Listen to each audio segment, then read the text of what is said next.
So this will be absolutely important, right? So in this, mostly I'll cover everything today about the project, right? So we'll go in a flow slowly from the proposal side, what exactly the content of the proposal, how you have to make a proposal, what other things you have to keep in your mind, right? So we'll go slowly, proposal, midterm, and then final term. If time allows, we can discuss the case study today. Otherwise, in the next session, I'll discuss a case study of IBM. Right, I discussed with you in the last session that I'll just discuss, but we'll see how the time goes, right? Because I need to take a question from your side as well. So it is not something like I'll just only teach you. It is something like you have to ask me a questions, right? So we'll go in such a way. Don't raise a hand now. So when I'm just going to start the session, right, when I'm going to explain you the things, don't send messages and these things, right? I'll give you opportunity to share the message or send the messages. So just be passionate for some time, and then once I'll just cover up all the things, I'll give you the opportunity to just come up and discuss the relevant question. If you have any doubts, you can come up and discuss with me when I just complete one section, right? So this is how we will go, and then at last we will have a question answer session where I'll take a questions from your side, and then I'll discuss about it, right? What are the possible options we have. So don't worry. It's not a problem. Time is not a problem for me. I'll just try to address all the questions, and then I'll just wrap up the session. Okay. I hope it is fine. Okay. I'll share my screen.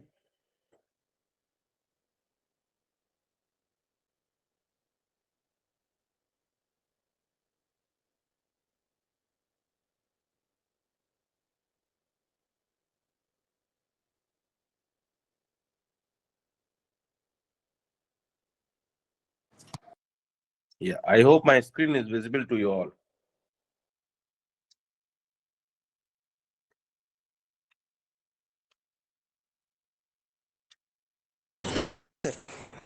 Okay.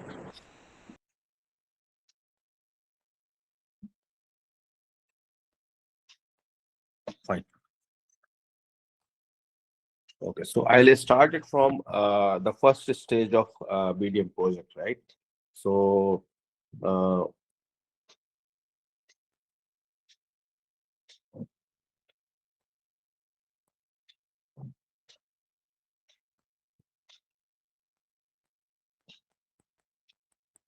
project, right?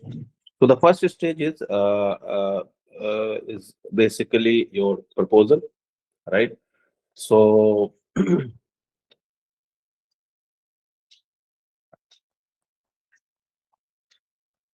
proposal, right? So in proposal, there are multiple sections. If you can go through the rubrics, all right. So the rubrics document says the proposal contains executive summary,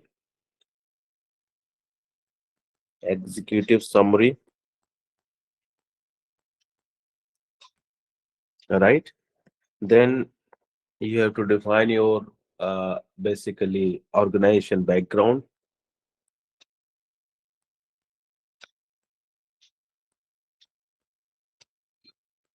organization. The third thing comes is your problem statement.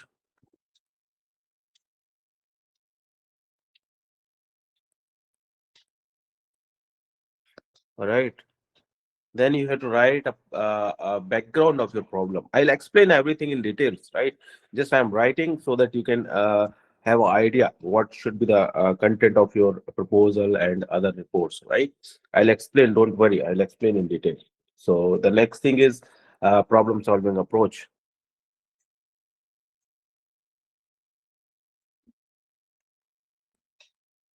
Problem solving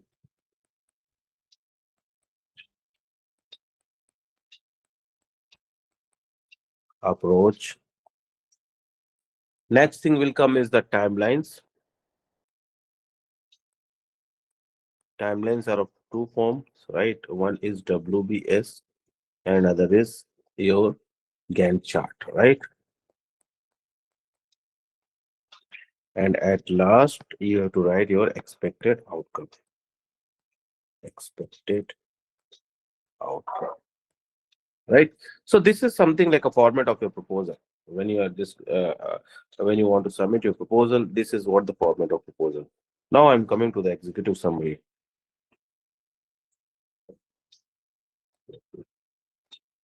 So what is the main constituent of your executive summary? Okay. So in executive summary, it's based what exactly the executive summary means.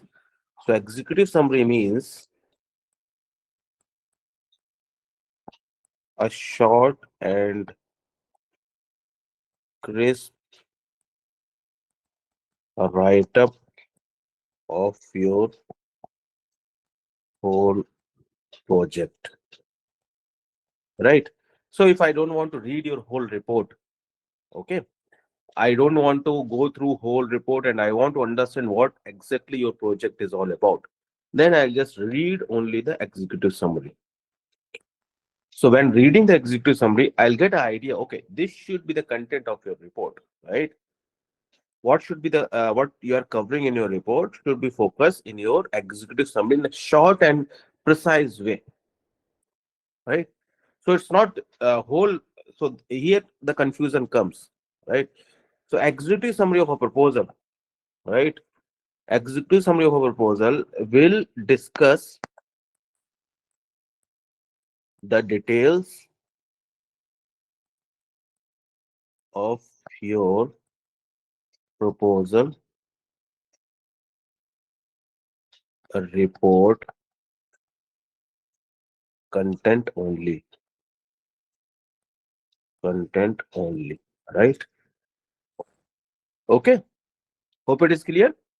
So in proposal executive summary, you are going to discuss only the details, only the summary of your proposal report and the content of your proposal reports. Nothing else you have to cover here. Okay, so this is how you have to write an executive summary. How it is, if I can just uh, cover in more, a little bit more, if I'll go in more depth. So how it is, it should be like first paragraph. In first paragraph, you have to write about the business, about business, right? In the second paragraph, you have to write shortly about your uh, here you the organization background will come about in business. Organization background will also come, right? And the details of a business will also come. Now, when you are going to the second paragraph, in second paragraph, you have to write basically what problems you are just going to address. Okay, so your business problem details, business problem which you are going to address.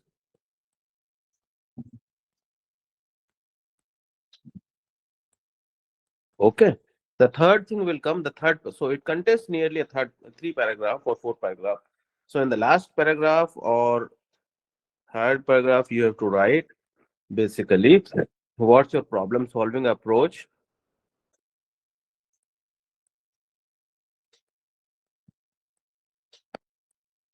and expected outcome.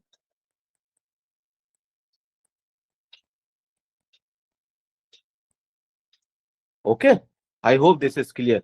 So this is how you have to write basically your executive summary for proposal. Right, you have to mention first paragraph about the business, what exactly the business is all about. It's B2B, it's B2C, it's a structured, unstructured business, right? When it is started, at what location it is there, right? And what is the background, how many workers are there, what is the turnover of the business, right? These things shortly you have to write it here, like in a 2 to 3 or 4 lines, right? That is fine. And then you have to go in the second paragraph where you have to discuss, okay, this is my business problem and I'm going to address these three business problems. You can write a short paragraph about it, right? In the third paragraph, you have to write what exactly. So you see the connectivity here. Connectivity is first business discussion, after then business problem, and then your problem solving approach. And then you are saying, okay, these are my basically focus of the proposal, and I'm going to basically I'm expecting the outcome.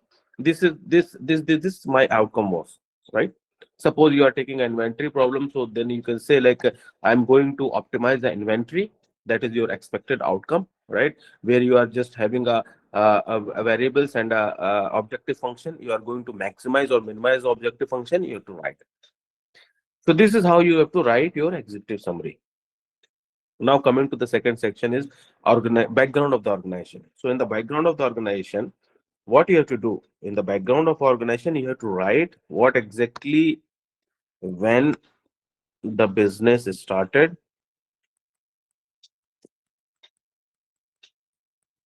Okay, what exactly the turnover, right? And then you have to write manpower, how big the company is, right? So these all things you have to write in the background of organization. So there is a difference between background of organization and basically business problem background as well, right? So problem statement you're writing here, and here one more thing is coming in between is a background of your problem. Background of your problem. Okay. So here comes the background of your problem. So these both the things are different. If you can see here, I can mark it a different color. So this and this both are different. Here you are just giving a background of organization, right? But here you are giving a background of your problem. Okay, I'll just explain you with the example. First, let me cover this, then I'll explain you. So this is how the problem, the business background of the organization comes. Now coming to the problem statement. This is the important part. All right. The third part is problem statement. This is very, very important. This is a crucial part of your proposal, right? So the first thing I'll just explain you what you need not to do here. The first thing you need not to do here is you don't have to mention a research problem. So research problem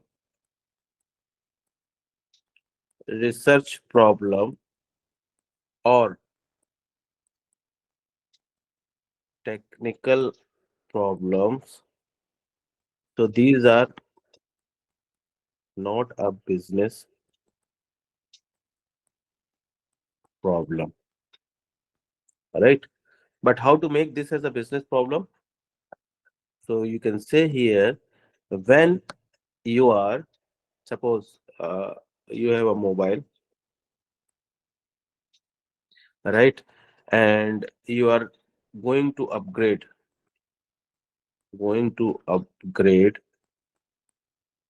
software.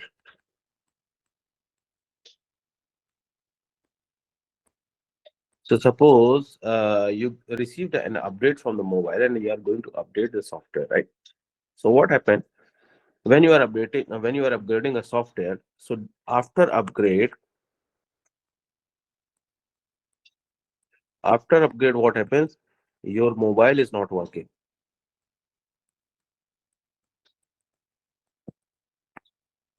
Mobile is not working, right? So if your mobile is not working, what happened in that case? If your mobile is not working, a lot of business, right? If you can say, if your mobile is not working, you are not able to use your GPay. So this is a financial loss, right? If your mobile is not working, you are not able to access your emails, You are finding difficulty. You are missing information. All right. So here what happened, the click is that if you are able to, uh, so if this technical problem or research problem, whatever you are seeing here, you are basically, you are able to correlate, or you are able to find some financial aspects,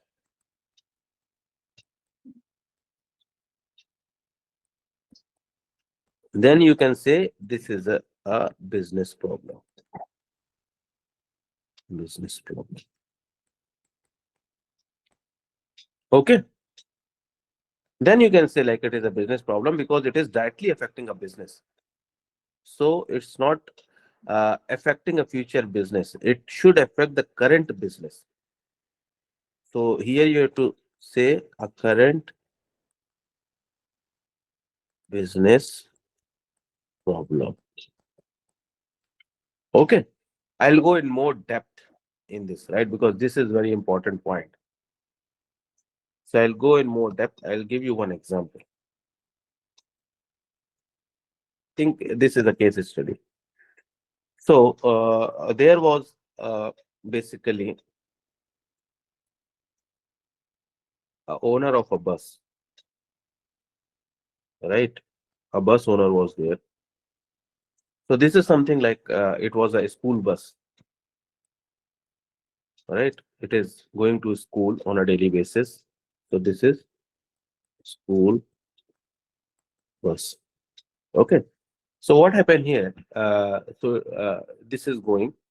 So how many people are associated with this particular business? A business owner.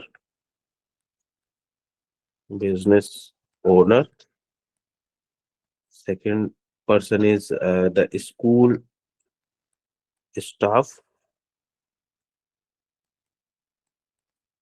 Third person is a driver. Right. So these are the major people which are basically associated with this. Right. So what are the resources you need to take when you are running a bus? So here resources. First, you need a fuel. Second, you need a maintenance. Right. So these are the major two factors which is required on frequent basis. Right. And third is basically your driver salary. Okay. So these are the major factors which what happens when the school bus is going. So what driver needs to do, he before going to the bus, there is a petrol pump, right? So he need to refill the petrol. So this is refilling petrol. Okay. So what he is doing, he is just the owner gives him a money, right, and ask him to fill the petrol. So what he is doing, he is instead of nearly, you can say, he asked him to just fill a petrol of 200 rupees per day. So what he is doing, he is filling a petrol of nearly 180 or 150 per day, and rest he is putting in his pocket.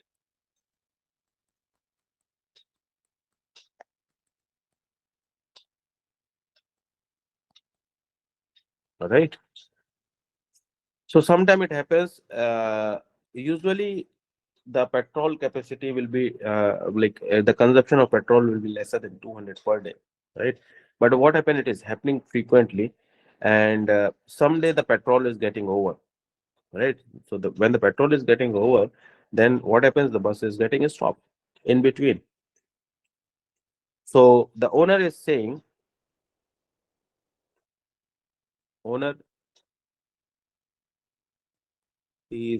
to driver, what happened? Why the petrol is less, right?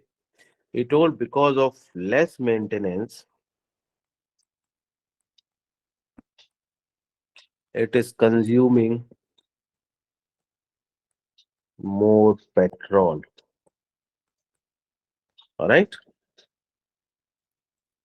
Then in this situation, owner will not able to say anything, because the thing is that when they are running a buses for basically schools and all, they don't have a new buses. They are just taking old buses and they are running, right? But he is not aware of this other charges, because he has a faith on the driver, right? But he is just manipulating the prices and he is just taking some money in his pocket, right? So this is how, like, if this issue is happening frequently, what happens? It happens. So now there is interaction with the owner and a school principal, right? So he said, like, sir, your services are not good, right? Your services are not good. Okay. So what happens, like, in a month, per month, nearly 15 times per month, your bus is delayed by nearly 30 minutes, right? Which is not acceptable, right? So what happens in this case? He is going to lose the next tender. So this owner will not get next tender, right? So here, just I'll just ask you a question here: whose fault is there, and what you think basically a possible solution? Just unmute yourself now and just let me know. So it is a problem started with driver, but ultimately the main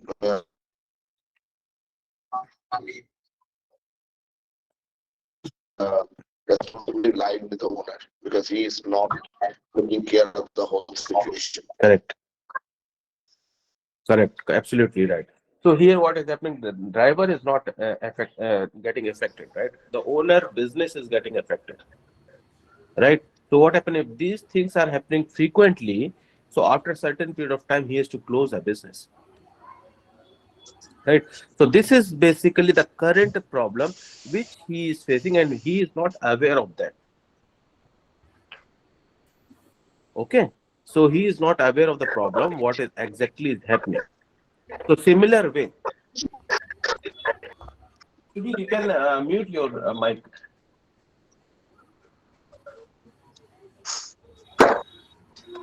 Hello, So what? sir. Yeah, yeah, tell me. Uh, I think actually when that driver is putting the petrol or that time actually owner should take that receipt of that so he can come to know exactly what is going on. So I can think owner is also responsible for that. He is not taking care. No, because what happens usually, previously, now they are following a different trend. Previously, but it was, I was saying this a long back ago when I was in a school, this is what happening. So in that, at that particular time, they have nearly 13 to 14 buses, right? It is not possible for him to track all the buses. So what he usually say, he will just distribute the money so that it will not get delayed, because every buses has a different path, right? So they are going on a different path and they are filling with respective associated petrol pumps. But there was a tie between a driver and a petrol pump person who is just filling a petrol. So he'll say, I will give you 10 rupees, just give me 30 rupees back, right? Which he was not aware of. Okay. So Okay, understood. got it. So this, Yes. the main point of telling this story is to just think about what exactly the business problems are. So it is a current ongoing business problem which is affecting a business. If this problem runs for a longer time, then he need to shut off the business, because the services customer will blame him. Sir, what type of services you are providing? It is not exactly acceptable, right? Then the blame will come on the business owner, because the thing is that he is not associated with the different cost things are happening. Similarly, when you are going for a big businesses, right? If you are going for a big businesses, in that condition, there are different costs associated with the business. Okay. Suppose in the last case I have told you, I have taken one example of one burger shop, and I have explained you what type of costs are associated. So in that cost, even if there is a basically mismatch of one cost, it will affect your whole business profit or loss, right? So the main motive of this story is to explain you what exactly the technical problem, research problem, how you can make your technical problem to business problem, right? And what exactly the ongoing business. It should not be something like you have to think about future, right? So I will give you example. So suppose if a business is running business, okay, so they have an outlet.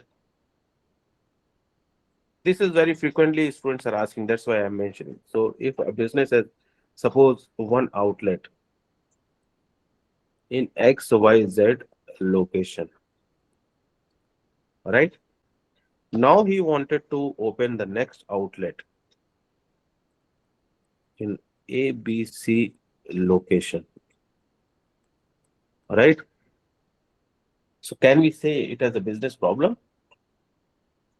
No, we can't say it as a business problem. So it's basically what he's doing. He's expanding his business, expanding his business.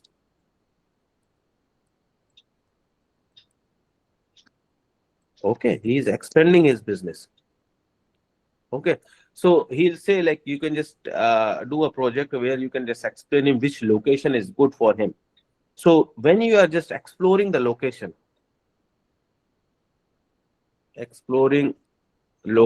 suppose he said you can just go and explore location ABC is good or not.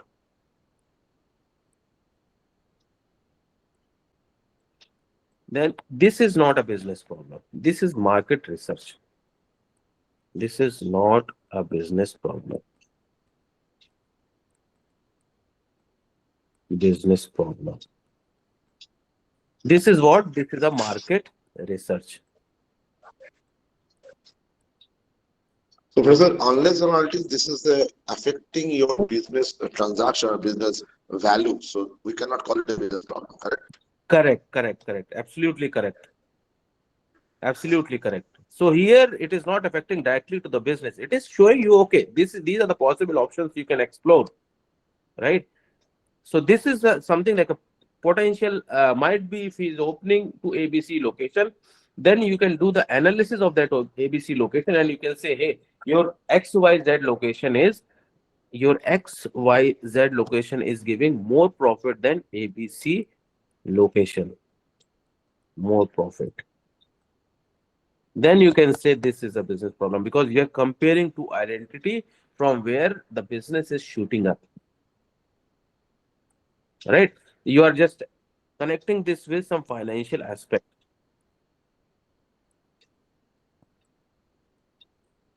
right? I hope this is clear. This is very important. If anybody has a doubt on this, just feel free to ask, because after that I'll move ahead with the next section. Yeah. Anyone having a doubt on a business problem, just feel free to ask me. Yes, sir. Can you explain it like if I take a secondary data, then how to find that? Okay. So this is a primary approach. Whatever I told here, it's a primary approach, right? Now I'm coming to the secondary approach.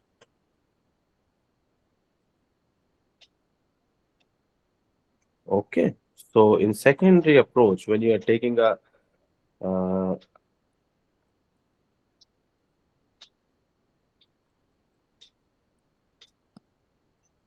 okay. So in secondary approach, the first thing is that what you have,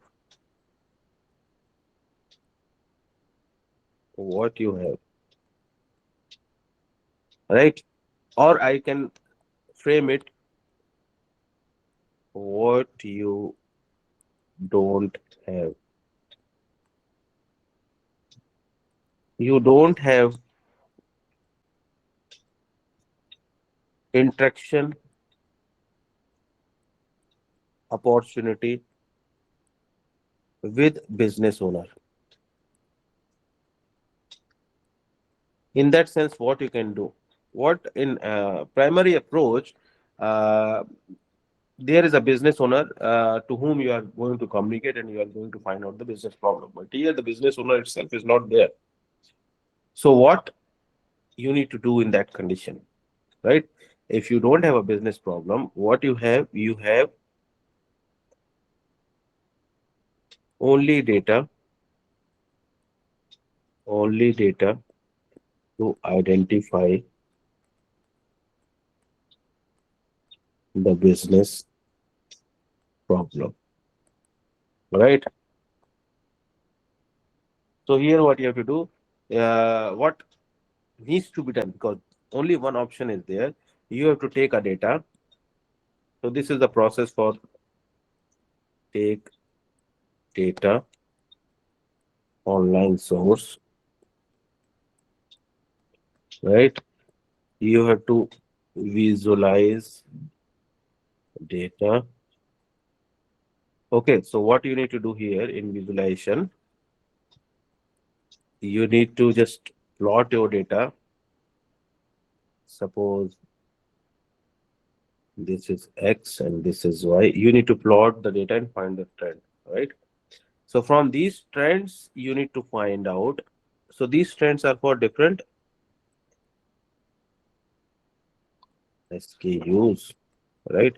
So you have to find out the trend for a different SKUs, and then based on this, so this is something like a pre-analysis. Pre-analysis. From pre-analysis with different trends, you have to find out the business. I hope it is clear. Okay. So you have to take a data from online source. You have to visualize the data by your own. You have to do a pre-analysis on your own with respect to different SKUs. And then from there, you have to find out the business problem. Because you don't have opportunity to interact with the business owner. So the only option is there. You need to just do a pre-analysis and then you have to go with the basically identification of the business problem. Sir, I have a Okay? query. Yeah. Sir, I have a Sir, query. Yes, yes. Yes. So, in secondary manner, when we took secondary route, so Mm. market share prediction for next 10 years or maybe 5 years, or market share forecasting, would it consider a valid project? Market, that is what I told. If you are just connecting it with the current analysis, right? And you are Right. forecasting, then it is a business problem. If you are forecasting or itself, it is not a business problem. That is what I told here. You have to work on a, whether it is a primary or secondary, you have to work on a current business problem. It should not be a future business problem, right? So this, it should not be a XYZ and ABC location. You have to find exploring the business possibilities. This is not correct. So based on the current data, if you are just saying like, okay, this is what exactly the trend you are getting currently, and based on this trend, I'm forecasting next 10-year analysis. But you should have a rich data. If you are forecasting a 10-year, basically doing a forecasting for 10 years, then at least previous 10-year data you should have. Otherwise, you won't be able to forecast. So, What do sir, yeah. So, if I take a previous 5 or 6 year oncology department data, what is you? the sales value and current sale value, and on the basis of that data, if I am trying to forecasting next 10-year market share of oncology drugs, is it be valid project? This is fine, but you have to, what you are forecasting is pretty important. You Right. don't have to forecast as stock data, right? You have to, the business problem should come here. I already explained what is the business problem. Mhm. Your basically data should be in line so that it should not violate the business problem criteria. Mhm. Financial aspects you need to bring here. Got it? Okay, sir. Yeah, got it.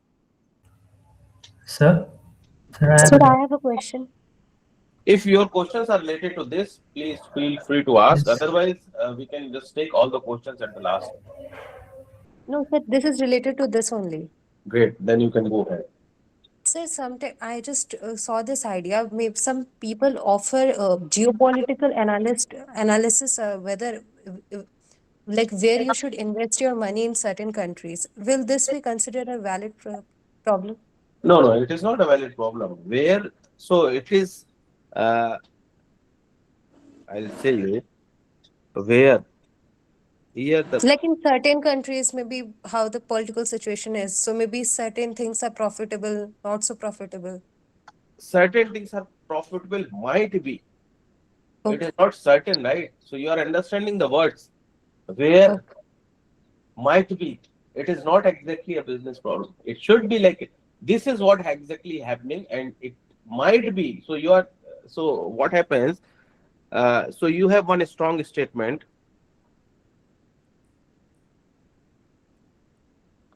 That is exploring investment opportunity. I'll just give me a minute. And just it's a strong statement where you can say this is what reflecting from data. This is what coming from your data. So this is your first statement. The second statement is this might be helpful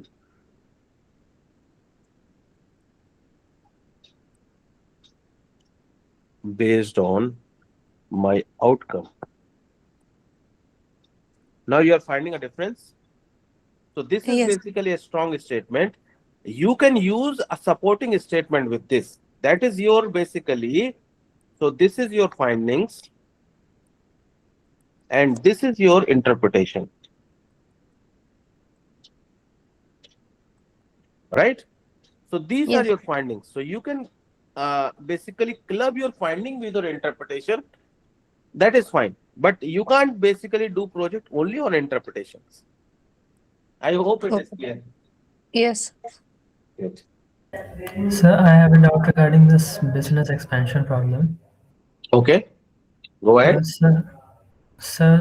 For example, a multinational company has set up in India for a few months, Mm-hmm. and it wants to, for example, it was set up in northern part of India, and it wants to expand to the southern part of India as well. Okay. So the financial like commitment that comes to expansion. So No, this is does a it? different problem actually. So they in multinational companies, what happens?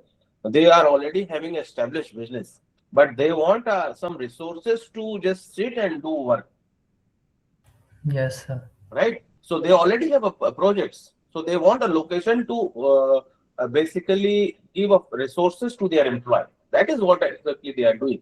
They already are running with the project.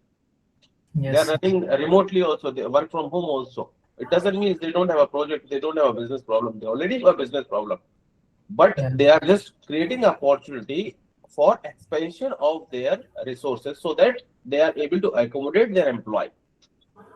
Yes, sir. Got my point? So Yes, this sir. is a different thing. You can't club this thing with the XYZ and this business market research. Okay, sir. Got it? Yeah. Thank you. Great. Yeah. Any more questions or I just Sir, move I on? have one more. Aditya. Yeah, yeah. Hello? Yeah, please go ahead. Yes, so my question is I'm actually dealing with a textile company. Mm-hmm. They have a logistics problem. Okay. So their logistics aren't fast enough and there's a lot of Well, delay. I have a question. No, So if you have relevant question to the business problem, you can ask to me. hello? Yeah, yeah. Should I carry on? Yeah, yeah. You can carry on. It is related to what I taught till now. Yes, yes. Regarding the classification of something as market research or an actual business problem. Now, Great, mine great. is it's a little blurry for me, so I was hoping you could clarify for me. So Yes. carry on. They have a logistics problem now. one of their suppliers has many clients, and due to that, is delaying shipments. Okay. So the proprietor is asking, or is having a dilemma whether he should expand his company and do vertical integration and set up shop and do this himself, or whether he should increase his unit economic costs by a few rupees in order to get prioritization by this company to be on time with the shipments. So Okay. would this be included? Yeah, this is a good business problem. I'll say you how you have to reframe this business problem. So this is something like a problem of supply chain and logistics, right? What Yes. is so it's a basically supply chain and logistics problem where you need to optimize your supply chain because you the thing is that like if he is not able to fulfill the current basically orders, right? He's Yes. facing Yes. challenge Yes. in supply chain. So it is not fruitful for him to just do expansion and open a new unit, right? It is not fruitful. At least the first thing he need to identify who are their key customers, right? So there is something like called key account management, where the key customers are basically they have to identify or categorize on something, some criteria like ABC analysis or something, or based on the volume of order or based on the business a customer is giving, right? So the first thing you need to do here is to just identify who is your uh, premier customers, right? For the premier customers, like if they are giving 30% of your business, they are contributing 30% of your business, right? If you are able to lose them somehow, right? If you are just going to lose them, then 30% of your business is affected. For that 30% customers, you have to give up premier services, Right. Okay. right? So in that So you case, need to uh, correct. Okay, and for other, like if they are contributing nearly 0.1% or 0.2% or something, like for them, you can just give an option. Either they can just give take a premier service, logistic services, where you can assure, okay, this much time you will get an order, or they can go with the normal services like speed post and normal post and parcel, right? If you okay. are for a speed post, you have to pay a little bit more, but it should be assured like you are getting in 72 hours, right?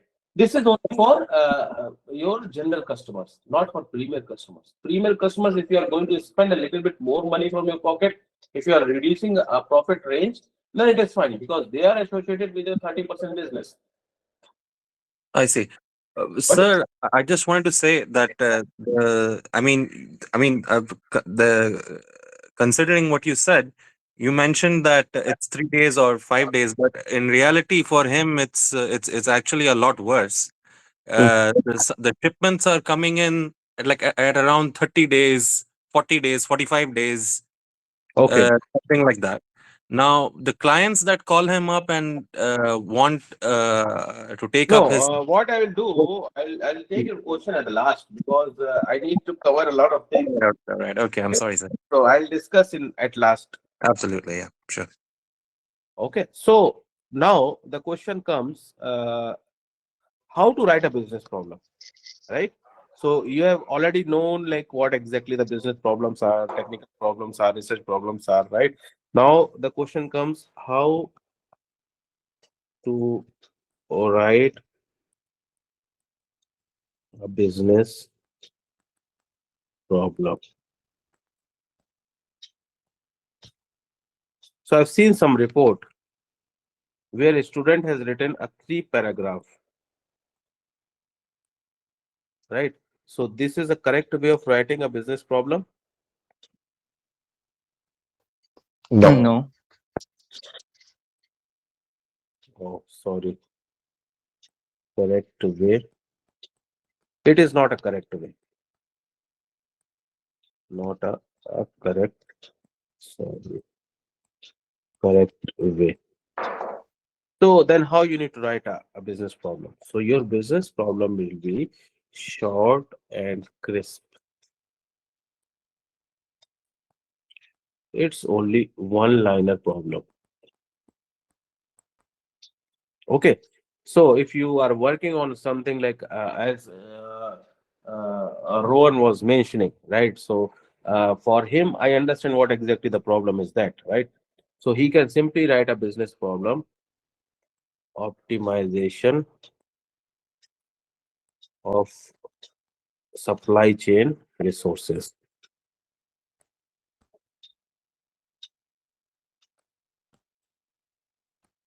Optimization of supply chain resources. So in supply chain, everything will come. Logistic will also come. Your cost will also come. So it should be a one line problem. It should not be a basically multiple, or you need not to explain what exactly it is, because there is a separate section to explain what exactly the optimization of supply chain resources are. Right. So you have to be careful when writing a business problem. It should be one liner, or maximum for 1.5 line. You can just quote it, right? If you are having some problem related to cost analysis, like in the previous example, what happens, it's basically a cost analysis. So there is a Can mismatch. it be more than one line? Let's say 2 line or 3 line. 2-3 line will not be effective business problem, because it should be nearly short and crisp. That is what I told here. It should be very short, so that a person can just read a business problem. He'll get an idea. Okay, what exactly you mean to say? Because you are already going to explain your basically business problem in the background of a problem, right? It should be like a title or a It bigger should be a title. type of thing. Yeah, it should be a title type of thing. Okay. Where, so suppose in the last, so cost analysis of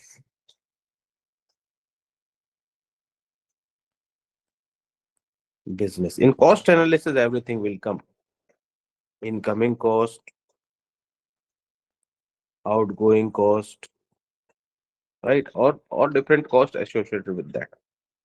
Now, when you have completed your business problem, now you'll get opportunity to explain your business problem.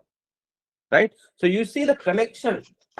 I'm not sure. Some of the students are saying like we are not getting anything. It's not properly structured. So you see the connections. So first you have to explain the business problem in one line, and then you'll get opportunity to explain your business problem. Suppose so in the third section, right? But In the that will next, be the part of the background of the problem, right? sorry, your voice was breaking. Yeah, that will be the part of the background of the problem, right? Because you Correct, have correct, put one more point. correct. So Okay. here you have to write a background of your problem. Background of problem. Here you have to write how you are thinking this was a business problem. Here you have to write a story of nearly 3 to 4 lines, where you can say logistic delay. Logistic delay. This logistic delay, you need to support your statement. You say like we have seen a data of nearly 3 years. There is a logistic delay of 45 days, right? Or delay of nearly 30 days. So based on this pre-analysis, you say like this is what the valid business problem. I hope it is clear, right? Just give a thumbs up if it is clear. I can go ahead. So in background of the problem, you have to explain what Yes, sir. exactly the main concept of your identification of business problem. Great. Now you see the next connectivity. The next connectivity is now you have defined a business problem.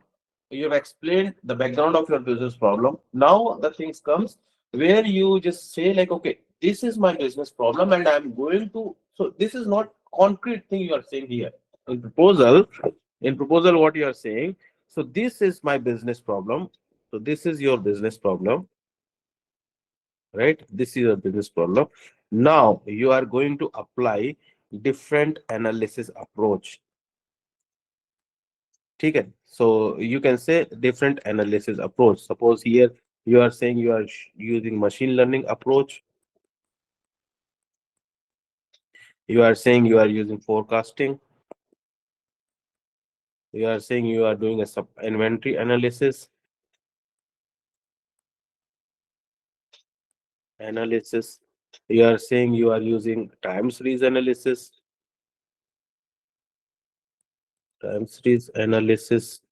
or you are saying you are using a clustering,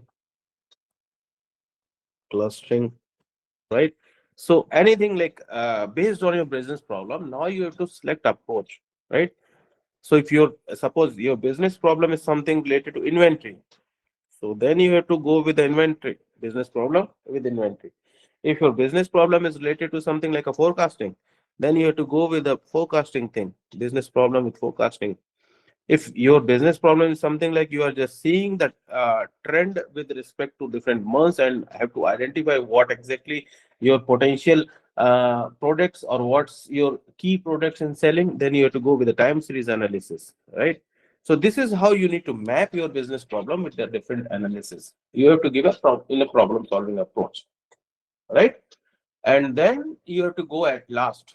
So this is done, all things are done. Now you what you have to do, when all things are done, you have to give your tentative, you have to break down your work, right? So suppose if your project is your BDM project, now you have to split your project in different sections.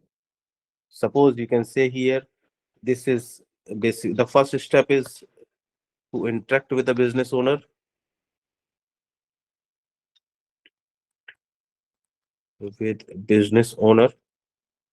right? Here you have data collection,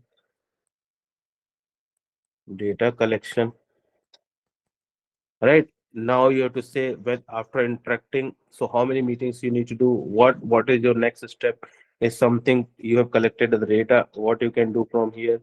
You have to do a data cleaning first. Maybe might be there are some other steps also which you are thinking, right? You have to mention here. So this is something like how you are structuring your project now, right? So this comes under work breakdown structure. Now you have split your project in a different section. Now you have to give a timeline for that. So that comes under Gantt chart. Gantt chart, where your breakdowns, right? Whatever the breakdown you have given, you have to give a time for that breakdown. Suppose this is A, right? You are giving a breakdown A, B, C, D, right? These are your tasks. Now you have to assign a time for them. So suppose for A task, you are completing in February. B task you are completing in March. C task you are completing in April. So this is how you need to give. So we are not basically asking you to give the timeline as per our requirement. It is your project you have to complete, right? You have to give a timeline as per your convenience. When you are thinking like these task has to be completed, you need to give a tentative timeline. It is not sure, like, because there might be the case your proposal get rejected also, right? So it is not sure, but you have to give a tentative timeline so that you can have an idea, or you have some force behind you which just push you to complete a project on a time, right? So this is how the proposal finishes. I hope it is clear to you all. Sir, Yes. so whatever the point you have explained here right now, I also like follow the secondary approach. Secondary approach, they have a different thing. Maybe you can just the thing is that overall concept is same, right? So in secondary Yes. also you have the same thing, but since secondary have a two submission cycles only, so there might be something different, but you have to follow all the things in the same way. Got it? Okay. Got it, sir. Okay. I think hope it is clear. I'll go ahead with the midterm now. See, but in secondary, Dr. right, we I have already a have question. collected the data. A quick question, sir. But in secondary, we already have downloaded the data from an online source, right? So if we have already, then the data collection part is already over. So what shall we put in the Gantt chart? No, that is what in Gantt chart you have to, because you have already taken a data, right? But after the data, you have a task to analyze the data, to pre-process the data, to identify a business problem, right? There are multiple tasks. How Oh, you can okay, fine. project? Okay, fine. Right? Fine. Okay, No, fine. sir, I Got have it. a Got it. question. Yes. This has been the toughest Between project, sir, because of data. Sorry. One by I one. have come in this section, right? In this one, I have completed all the other projects, but this is the project I'm stuck with because of data and No, other that issues. is fine. I don't want to discuss this thing now because I already told I have a lot of things to discuss. So maybe let me complete. Apologies, apologies. Because Please just otherwise, it will not be clear to you all, right? Let me complete a midterm and a final. Then we can. I'll address all your queries and your grievances. Right? I have a question here. Yeah. You have two sections. One is the background of the problem, and then you get to the problem solving approach. But in between, where I can put the problem analysis section, because unless I analyze the problem, then come the problem solving approach. So can I put that one as a separate section, like how you analyze the problem?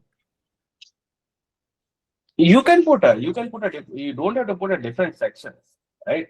Because it is pretty confusing. So you can include your content in relevant basically section.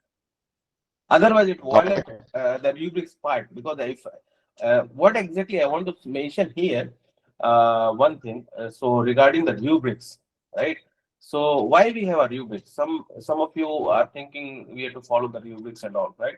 So we have nearly 2,500 students. If everybody will follow the different rubrics, their own rubric, it is very difficult for us to No, I evaluate. don't want to bring the structure. I just want to understand that if the pattern of problem analysis is a critical part of the total project, then what I should put it? It should be put in the background of the project or problem or the problem solving approach. That is my question. Yeah, okay, so I am not able to because your voice is breaking a little bit. I am not able to understand.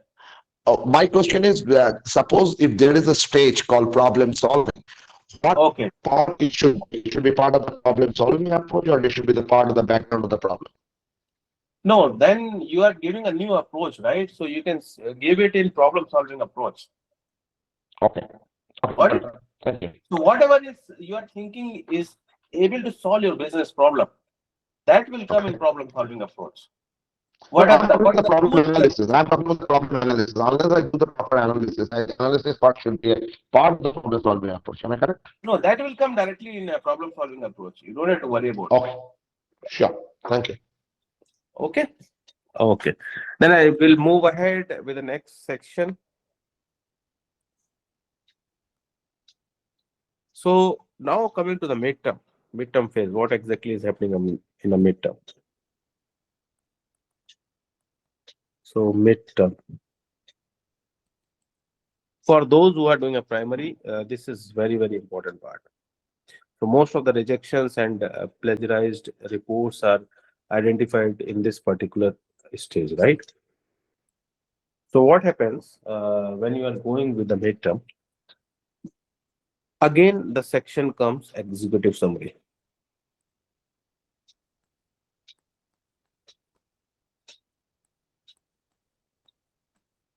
I just want to ask a question. Is this, whatever we are discussing here, executive summary, is this same with proposal? No. No.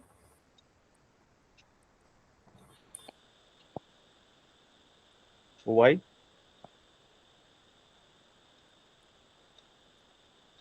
That one is that is the proposal executive summary. This one we are actually doing the It can be project, same, and but some findings are there. Based on that, we are giving it. with a modified format. Okay.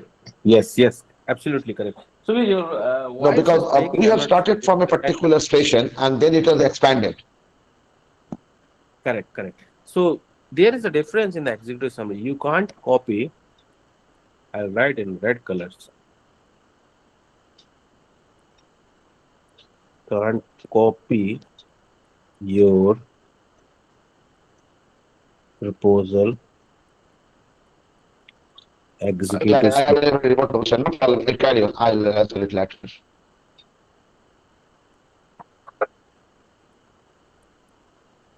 in midterm. So your both the executive summaries should be different because what exactly I've already explained. Executive summary basically reflects summary of your current report.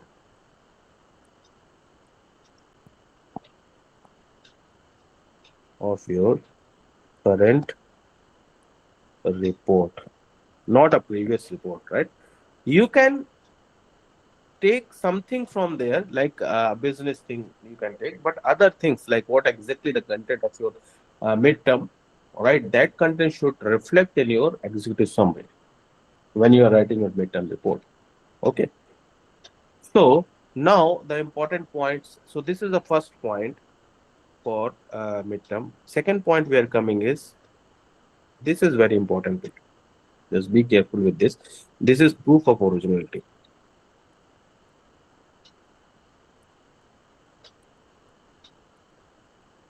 What it is? What happened previously in previous terms? A student has generated their own data.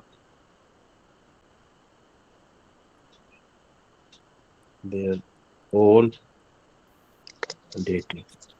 So what they did with the help of either Python or Excel, they have made a fudge data. So because of this, we identified, okay, this is not a proper data. I'll give you example of one student. It's very interesting. He has given Excel sheet. In Excel sheet, the customer details were there. So can you expect who are their customers? He has given Excel sheet and the customer names was, any rough guess or raw guess? Modi, Vajpayee, something like that, or Bush, Peter. Correct. Correct. He did. He has given a data where Amitabh Bachchan name was there, MS Dhoni name was there, right?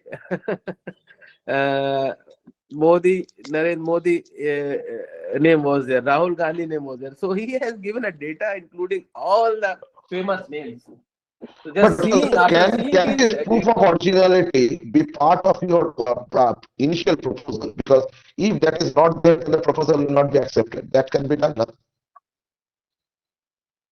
proposal, if proposal you are focusing on a business problem, if your business problem is fine, then we will approve your proposal, because your checking of your document will come, or proof of originality will come in a midterm. So in proposal we are not checking any of your document, we are seeing whether it is a Okay. valid business problem, Okay. right? Okay. So what you need to do here? So after multiple such cases happen, and we were previously we were not that much strict. Now it is very strict. We have a separate team. In portal also we have a automated option. If your report is nearly copied from some other report, it will automatically get flagged, and then we can have a meeting. It is not something like we are blindly putting you on. Plagiarized, we will say like your report is plagiarized and you need not to complete. We will give a student a chance. What happens when your report gets plagiarized, right? There will be a meeting from a different team. They will conduct a meeting and they will just try to understand your prospectus as well, right?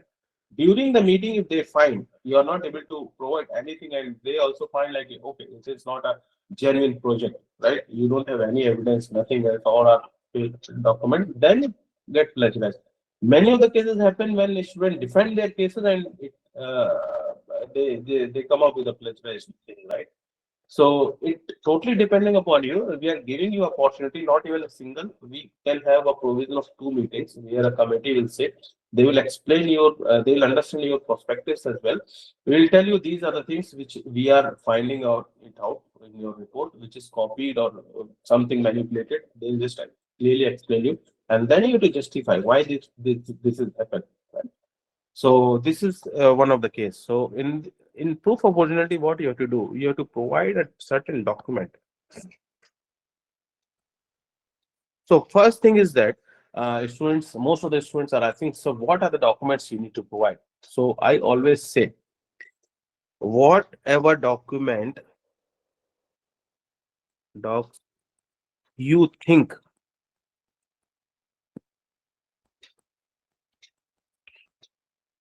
make your originality strong?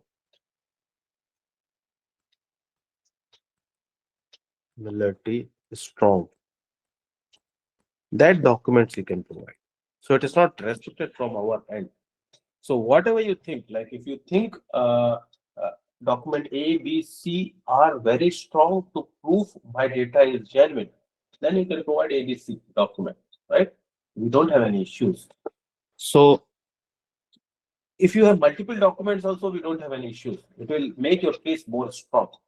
But from our side, what we need, the first document is letter from organization, right? Where you get a letter on official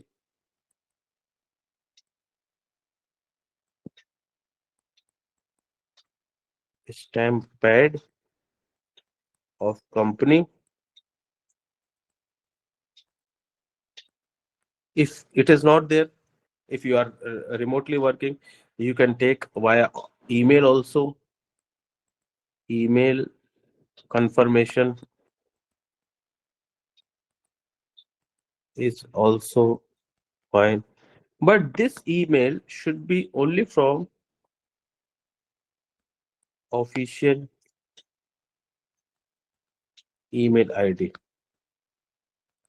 not from some personal email ID. I'm just putting in red color, not personal email ID, right?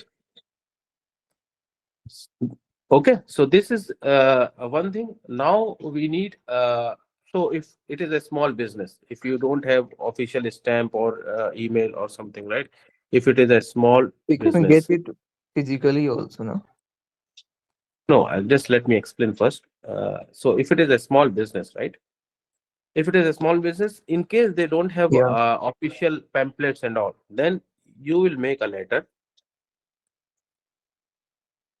Make a letter. Okay. Sign and stamp. You can sign it from the business owner and just ask him to put a stamp. Okay. If this is also not, if you are going for very small shop, if this is not also not available, right? So you can follow the same thing, same business. It's very small business, very small. You can just have a same letter. Since here you can just add GST details also. If it is very small letter, then you have to take a letter only, and you need to add images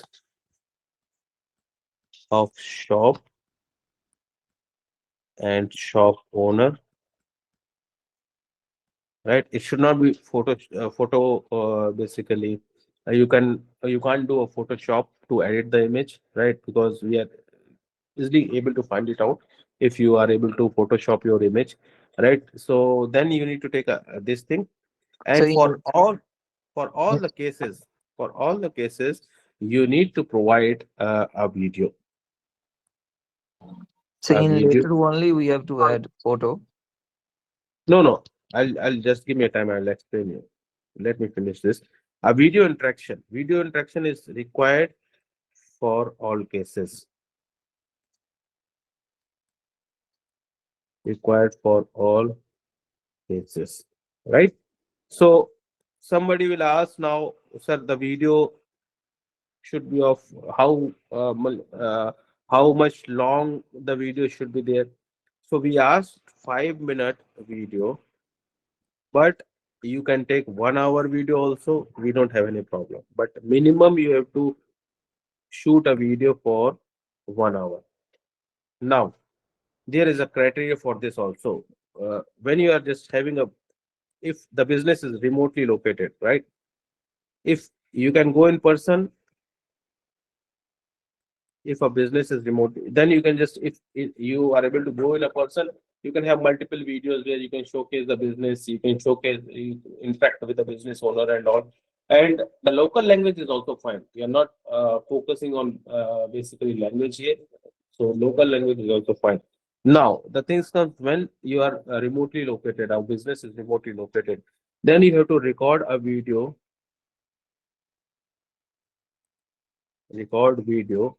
via Gmeet or WhatsApp, whatever. But here one thing's come, the person identification is important. Person identity is important. You need to prove here the person on the other side is either business owner,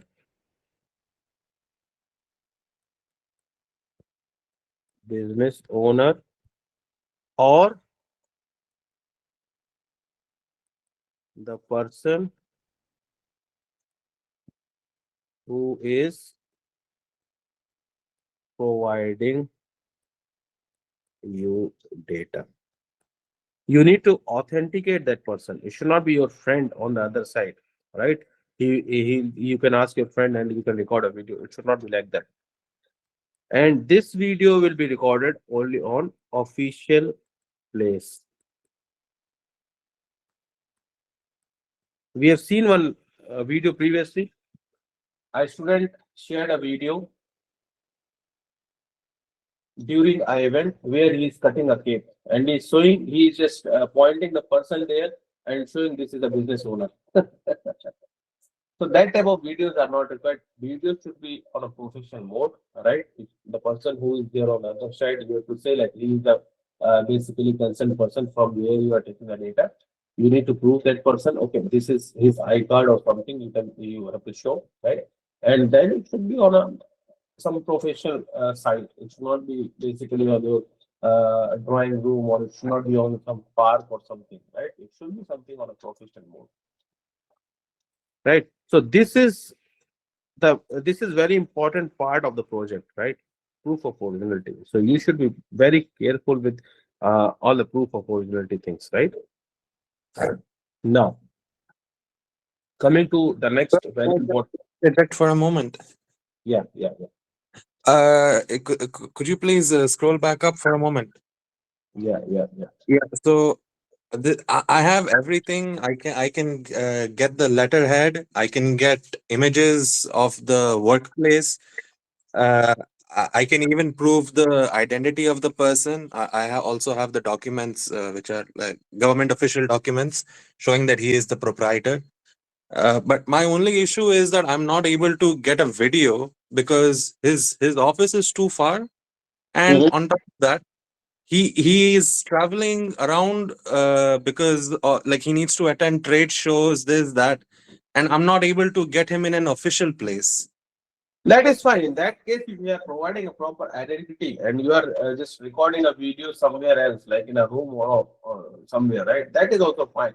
But you need to authenticate the person is the same, he is the owner or he is the concerned person who is giving your data. You can just provide ID card in that sense. So in the video only, if he shows his ID card, will that be enough? Yeah, it will be enough, more than enough. You can show his ID card. I am this, my name is this, and this is my ID card. So we can validate it from there itself. No problem. Okay. All right, fine. Thank you, sir. Okay.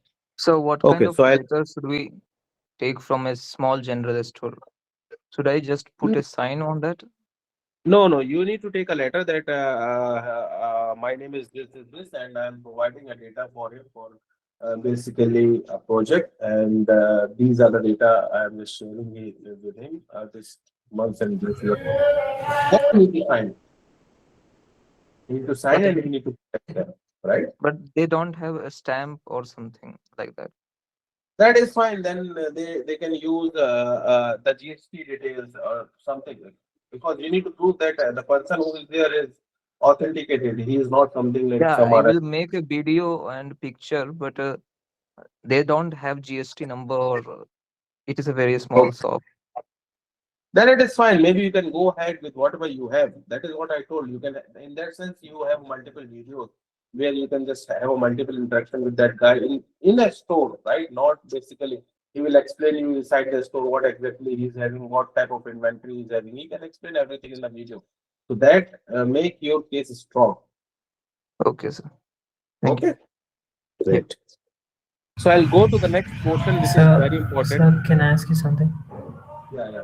Go ahead. So what if the owner wants to like hide some of the information in his ID card, for example, the Aadhaar number? So No, yes. he need to show something. Basically, if you are taking it from the business owner or something, right? You need to authenticate the person is associated with the business or basically a company. Otherwise, how we can validate the it is a genuine thing or something like that? Yes, sir. This is very crucial part. That is what I'm saying. Whatever you think is necessary or whatever you think you have, and make your authenticity strong, you can add all the documents. So So, how Okay, sir, you sir. need to add the document? You need to put all the document in a Google Drive, and you have to share a link in a report, right? In proof of originality section, right? Yes, sir. Okay. Okay. Okay. Sir, showing a business card instead of ID card will suffice the work in proof of originality. Sorry. Sir, instead of like suppose business owner is showing his business card, so No, will it business suffice card is the not work? valid. Business card is not valid. Okay, sir. Business card you are making, right? It should be from the company side, some authenticate document. Okay. Do we have any guidance on the interaction, or what should the video have? I think it is already there in the YouTube. Some student has already shared. So it is not something like a concrete video. You have to make your questions by your own, right? So it is not something like some videos you are getting a idea, but it should be a general talk where you can ask about the business, what exactly the business problem they are having. You can have multiple videos as well, not a single video. If you think like you are meeting him multiple times, every time you can just try to record a video. Okay. Okay. I'll just move ahead now. This is an important, very important point. Just for a couple of minutes, you will be very careful. So I'm discussing about metadata.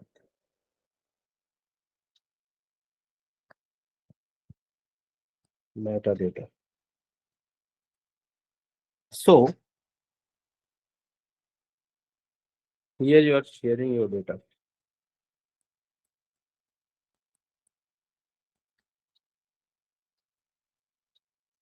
Okay. I'll give you an example first. Suppose if you are buying a washing machine.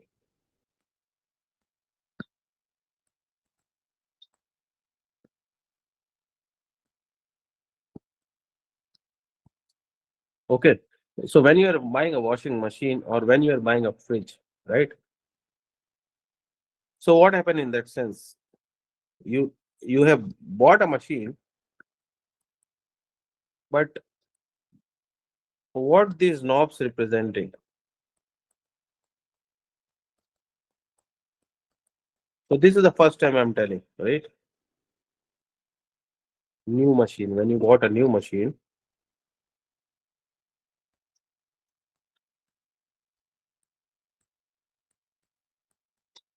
so you are not aware of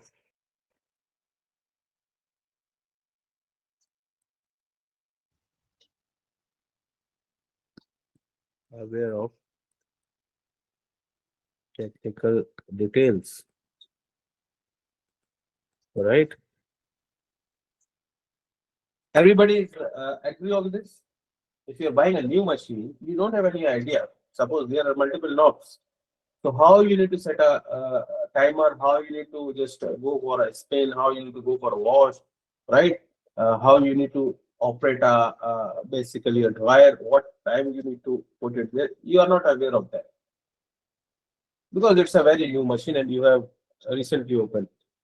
So what you will do here, you book basically a service, installation service person visit. He'll come and explain you everything, right? So what exactly this means, the person will come and he will explain you everything, what these questions means. He'll explain everything.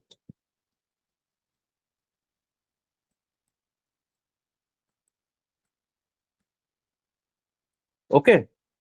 So when he is explaining, you are getting everything, all the details about, you ask a lot of questions, right?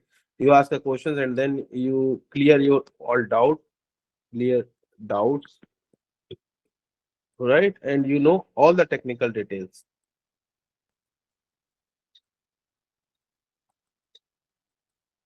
Cleared, right?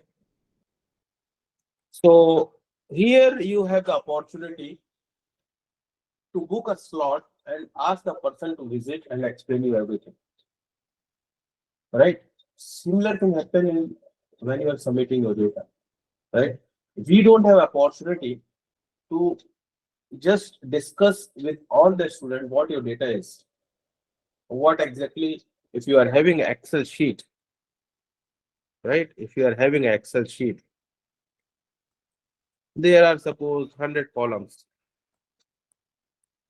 right? Okay, so this is X, this is Y, Z, A, B, C, D, E, F. This is 001, 003, 005, TX001, right? So if you are sharing a sheet, this type of sheet to us, or I have written XYZ and 001, 003, 005. So is there will be anything which you are going to understand from when you are just seeing this table only? Are you able to understand anything? What is XYZ? You are able to understand what is ABC? What is 001, what exactly it represents? It is not possible for you to understand unless and until I'll say, okay, this X represents for basically raw material. This A represent for electricity cost, right? This 001 represent for customer ID. This TX001 represent for transaction details, transaction detail or transaction number, right? So if I'll not tell you, you will be totally blank at this particular. When you are seeing this table, you are totally blank. You are not able to identify what the characters means, right? When I have given you some idea, this X represent raw material, A represent electricity cost, 001 represent customer IDs, and TX001 represent transaction details or transaction number. And you have idea, okay, this is what exactly your table is saying. Similar thing happen when you are sharing your data, right? And when you are writing your report, right? So till proposal, you understand your business problem. Now, after proposal, what you are doing, you are analyzing your data and you are sharing your data. So if you will not explain the things about your data, then how the person who is evaluating your report or who is seeing your report will understand what these technical terms represents, right? So in that sense, what happens, you need to provide all the details of your data in metadata section, where you explain everything about your data. Suppose if I have taken X raw material, so raw material I have taken, it is for how many years I have taken a data for raw material. It is for 1 day, it is for 1 week, it is for 1 month, or it is for basically 10 years. If you are not able to explain it, I will not able to understand. Then in metadata section, you have to explain everything about your data, whatever it is there. You have to explain everything about what the variables is there, right? What these small terms or transaction, if you are taking some shortcuts or short word or basically a representation of something, then you have to explain this is what exactly uh, uh, this particular term means. Everything you have to explain in the metadata section. Because if you are not able to explain, then surely there will be an issue with understanding the variable from the TA side, and might be the case he will reject your report because he didn't understand the technical terms you are using in your report, and you didn't explain it as well. Then you need to, in whole metadata section, you need to explain. I'll go here. So similarly, like a washing machine, if you are buying a washing machine, if a person who is just coming for an installation and guiding you, he will not come, then you will not be able to operate the machine without any help. If you take help from YouTube or something, you will get an understanding. But without getting help and these things, you won't be able to understand how to operate the machines. Right? Similarly, for us, if you are not able to provide the understanding of your variable, then it is pretty difficult for us to understand and evaluate your report. So in metadata section, it is very important. You have to explain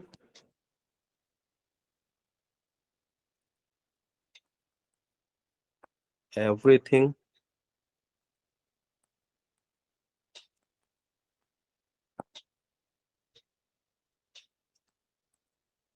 related to your data. You're basically technical and data details, right? So this is how you need to include a metadata section. Okay. So I'll give you one example. You will do the exercise today as well. When you are clicking a photo in your mobile, okay, when you are clicking a photo in your mobile, and then just go to details, details, details, or information section. Okay, just try it today. Just if you have any photos, just go to either details or information section in your gallery and see what are the informations are coming. Just check. It will show you your FPS, right? Your ISO value, right? If you are a technical guy, then these parameters are very important. FPS is frames per second, how many frames. ISO is the resolution of your photo. So this is what exactly the metadata of that image. Okay. So when you are going to the image, this is basically the metadata of that image. It will give you a technical information. If somebody asks, okay, you have taken a photo, what is the pixel of that photo? You won't be able to tell him because you didn't go through the metadata of the report, your photo, right? Then you have to go to the information or details of your photo, and you have to identify what pixel, at what pixel the image was clicked, what was the FPS for the photo, ISO for the photo, and other technical details. When it is clicked, what time it is clicked, everything is there in the photo. So that is something called a metadata of. So it's basically information or technical information of your photo. So similarly, you have to give all the technical information of your data in metadata section. How many years of data you are taking, what type of analysis you are taking. If there are some keywords you are using to write what exactly the keywords mean, right? So everything you have to put in detail. Okay, now coming to the next section is a descriptive stats. So this is a major portion. You can say like these descriptive stats and metadata contains a huge weightage on your midterm report, is 40%, right? So be careful with that. In descriptive stats, you need to say. Now coming to the next point. Descriptive stats. So in metadata and descriptive stats, what you need to do here, metadata is something information of your raw data, your clean data. So what you are doing in between, right? You are doing a data cleaning as well.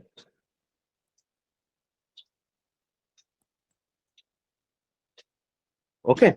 So how you are doing a data cleaning? Suppose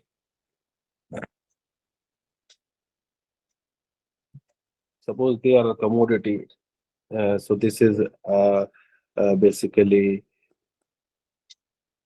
commodities, and these are something like time, we can say, or this is basically, we can say, uh, profit.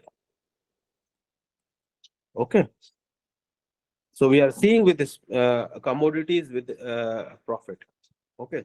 So suppose you have 100 commodities, 1, 2, 3, 4, 5, 6, 7, 8, 9, 10. Similarly, 100 commodities are there. Okay. So if you can just try to plot this commodity, you can see your maximum profit is coming, your 80% profit. That is what you are doing in a Pareto chart. You are seeing like what are the, if 100 commodities are there, it is not possible for you to do the analysis for all the 100 commodities, right? In that commodities, suppose 100 commodities, only 10 commodities, 10 are useful, right? 10 are giving you maximum profit or your whole turnover, right? Whole turnover, 50% is coming from this 10 commodities. So these are your key commodities here, right? And next 20 commodities, they are not that much effective. Your whole turnover, nearly 20% is coming for this commodity. So these 30 commodities are important for you. Rest, right? So 70% is happen, right? Nearly, you can say 1,000 commodities are there, which are coming in 30%. Rest 30%. Rest 30%. So it means these are not much. In this, some commodities are there which are giving 0.001% profit, 0.001% profit. So it is not basically needed here. So you need to focus on your key commodities only.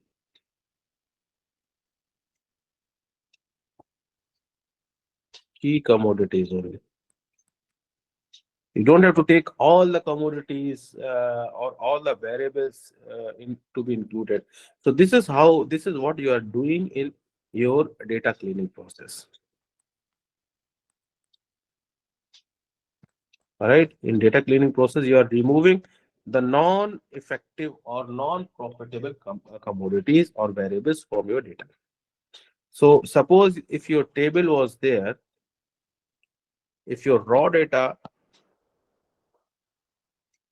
this is your raw data, A, B, C, D, right? You have commodities like this, right? So so this is commodities with respect to profit is working, right? So in this, this is your raw data which contains all the information. Metadata, you have to give your raw data and your clean data information as well, right? So if you are just selecting this and this, so from raw data, when you are coming to your clean data, right? When you're coming to your clean data, so in clean data, you have a limited number of variables only. A, D, C. Suppose there are 3 variables only. That is fine. 3 variables are contributing 90% of your business. This is good. You have to take a 3 variables. So this is how you have to clean a data. And then when you are cleaning a data and putting a table, you need to explain that as well. On what basis you did this data cleaning? Suppose you have taken a mean. You have taken a mean. Statistically, what now coming to the descriptive stats. So you have taken a mean for nearly 2 years. And in 2 years means you are seeing like A, B, C, D. These are a good performing, right? And you have taken a mean for all, and you are saying like the mean profit for other X, Y X, Y, Z, UV is nearly 2%, right? This is nearly 98%, right? So this is how you need to explain, or you need to explore, or you need to do a basic stats to identify what exactly your key commodities are there, and you have to explain this in metadata and descriptive stats. This is very important portion which you need to focus on. I hope it is clear.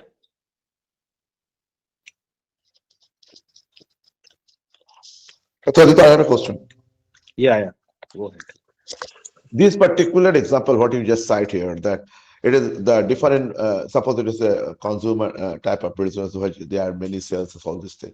But if it is only for the service, let's say the photo lab or the one famous photo lab who are having a very big business once upon a time, but it is declining because of the digital age and so many other things not coping up with the situation. So how to frame up those kind of data in terms of these descriptive statistics? No, if you are going for the labor, right? Labor, the service. I am talking about service business. Which business? Service business. The business which I am focusing basically is a photo lab, which is one in Calcutta. There is one of the famous photo lab, but in that once upon a time it was a very exploding business and very flourishing business, but today it is declining. Now they are trying to come up by engaging those kind of this digital content creator platform giving to this digital content creator. So that is the kind of transformation they are talking about. But I want to take up that one as my business problem, why they are declining and how they can revive. Okay. So then you, in the descriptive stats, you have to find out, like if you have a data for nearly 10 years.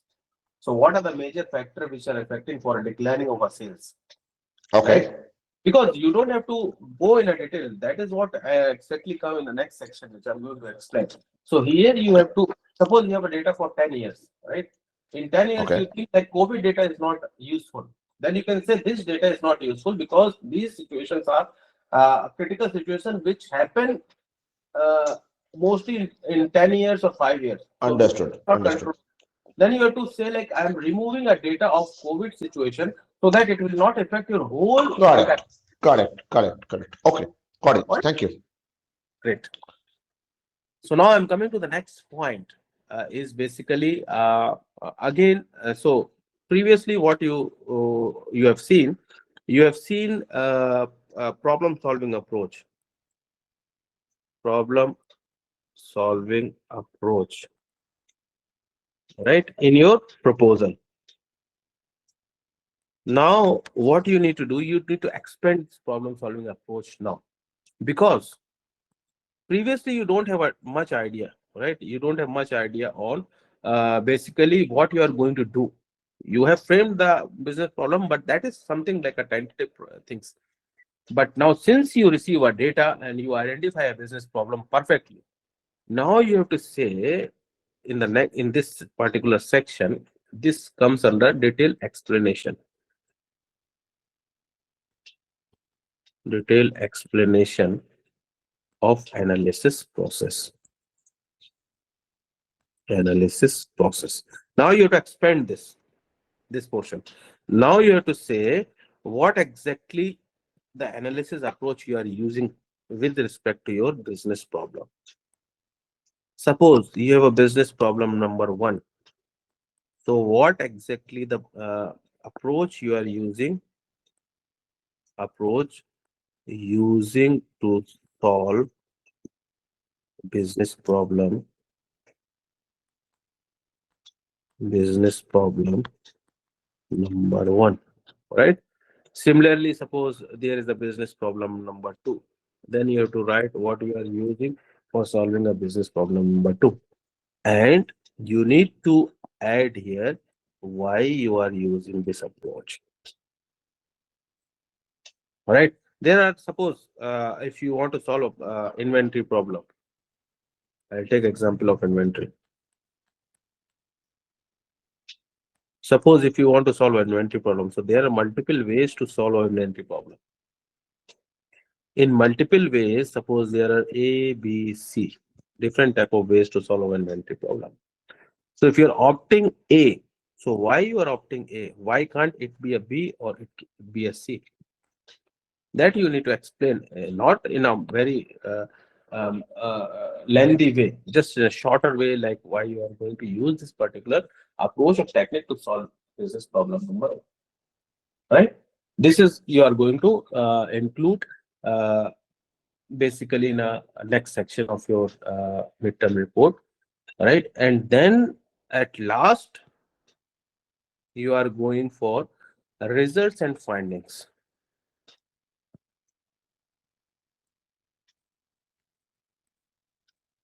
Results and findings. So I just want to tell you all that in a result and findings section, right?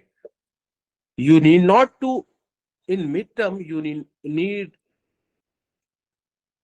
not to add all the results. We are not expecting all the results from you in midterm because you already have a final report, right? Where you can give all the details of your project, right?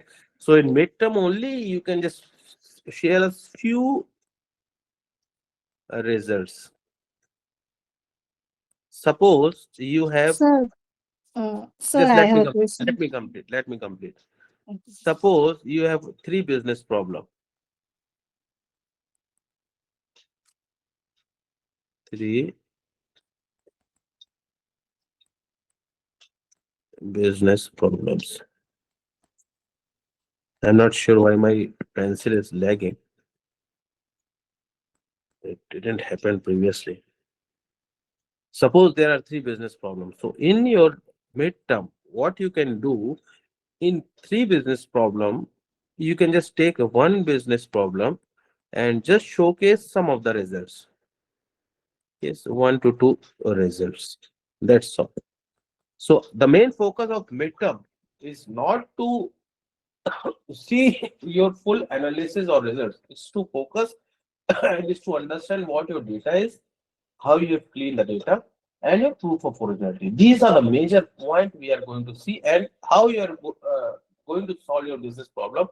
In line with that, what are the techniques you are going to use? So this is all we are going to look in your midterm. We are not focusing mainly on the results. Sometimes it happens the students are not able to get some results during midterm. That is fine. At least one plot also you can include and give some insights. That is fine. Don't have any issues.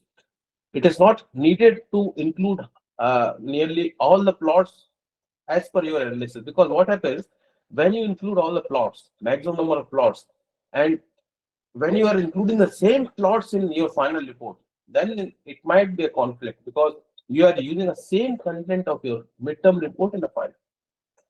Then it will be a problem for you. So the better thing is that you can include 1 to 2 results in your midterm, and then whole picture you can just showcase in your final. Got it? Sir, can I ask one question Yeah, yeah. regarding Go ahead. Go ahead. sir, in problem solving approach, so in midterm we have to only tell how we are solving this problem, how we approach to this problem. And in proposal part, we have to only tell that we are going to solve this problem. This is Ah, what the in difference. proposal, that is what I'm just, you are getting confused. So in problem solving approach, in proposal, you don't have any idea. We are thinking that you are going to the business owner, you are just finding out a business problem. So you don't have a concrete idea to solve this problem. You have some rough idea. Suppose you in your proposal, you are quoting nearly 10 problem solving approach, but need not, it is not compulsory that all the 10 approaches you are going to solve, or you are just continuing with the same 10 approach in your project in further submissions as well, right? So this is basically a tentative thing when you are giving a proposal. But when you are just coming to the midterm, you should have understanding up to till this point, because you have a data. Then you can say like these are the problem solving approach I'm going to use. Got it? Okay, sir. So And But also, I have one so, more question. sir, in the result part, we have to only whatever the work we have done in the problem solving part, we have to mention only that thing. Whatever the work, no, this is basically a whole thing you have to write it here. So in Yeah, but midterm, yeah, only I'm talking about only this point, problem solving part. correct. Problem solving, you don't have to go for the problem solving approach is a part of your proposal. So in midterm, the midterm contains a detailed explanation, right? So this is your midterm part. As per Yes, sir. this is your midterm. This should not come. I'm just saying like this is a proposal, and from proposal, what is the difference here? I'm just mentioning a difference, right? In Prasida, huh, in proposal stage, suppose if we indicate a 2 or 3 approach, and if you feel there can be another approach possible, which I have not mentioned, will you correct, correct me on correct, that stage? correct, absolutely correct. You can add or remove also, Okay.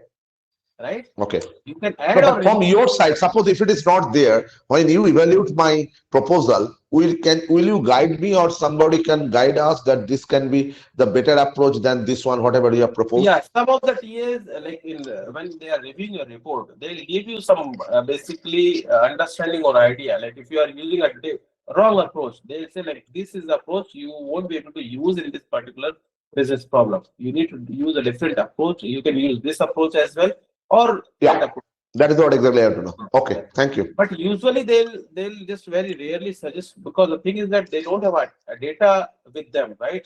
Till then, they don't have an understanding of your data. But just based on my, description of the proposal at the proposal stage, then if it is possible, I'm not talking about they will. I mean, if it is possible, then there is a Yeah, if possibility it's to possible, correct they it. show based on their experience, they will just give you the details.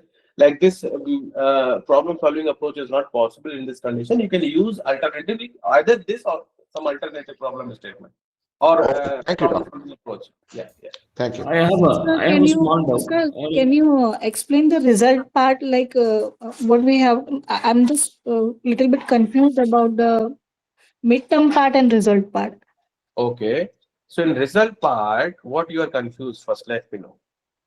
Just tell me on what points you want a clarification. Sir, like I have solved a problem, right? I give the explanation about what are the techniques and what problem I have faced and what kind of solution I am giving. I have to explain in my midterm. Then uh, what I need to do in the result in the final part? Do I need to No, address the that's final? that is what I'm going to explain you next. What should be the content of your final report? So from there you will get a full clarity. Okay, this should be your basically content of your final report. So what I told here in result and finding section, this is there. This is basically a, you can say, a tailor of your results, right? So in midterm, you have to show a tailor of your results only. Whole picture is already left. That you need to showcase in your final report, right? Suppose you have 3 problem statement or 2 problem statement, right? And from that problem statement, you have nearly 6 graphs, right? I'm just giving you an example. If you have 6 graphs, so what you can do, one graph from any of the problem statement you can take and just showcase. So in midterm, what we are just seeing at what stage you are in, right? You are in a stage of or you are able to understand your business problem and able to interpret your results or able to showcase your results or not, right? So this is just a teaser, or you can say a trailer in midterm, where you will showcase only one results or 2 results. We are not expecting a lot of results. That result should not be, it should not reflect in your final, right? Suppose you did a pre-analysis or you did a visualization of your data, right? Then you can include that visualization in your result and final in your midterm, and you can say like this is what exactly I visualize the data, and this is how the trends are coming. And the further understanding of this results or basically analysis will be reflected in the final report. That's all. Got my point? Yes, sir. Sir, I have a doubt. Like Yeah. in proposal, like if we formulate like 5 to 6 business problems and based on the data collected and pre-analysis, like can we finalize like some 3 problem Yes, statements in yes, the you can midterm also and do final? this. This is a good point. I forgot to just mention this. So suppose on a safer side, when you are making your proposal, right? So it is not necessary you need to quote only one problem statement. Monopoly is always very risky. Monopoly of anything. So for a safer side, you can just quote multiple problem statements.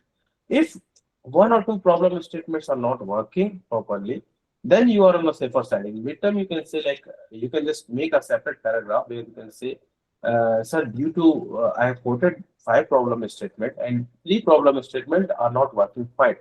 So I'm going to switch to this particular 2 problem statement from now onwards, and I'll just try to basically do the analysis for this only 2 problem statement, right?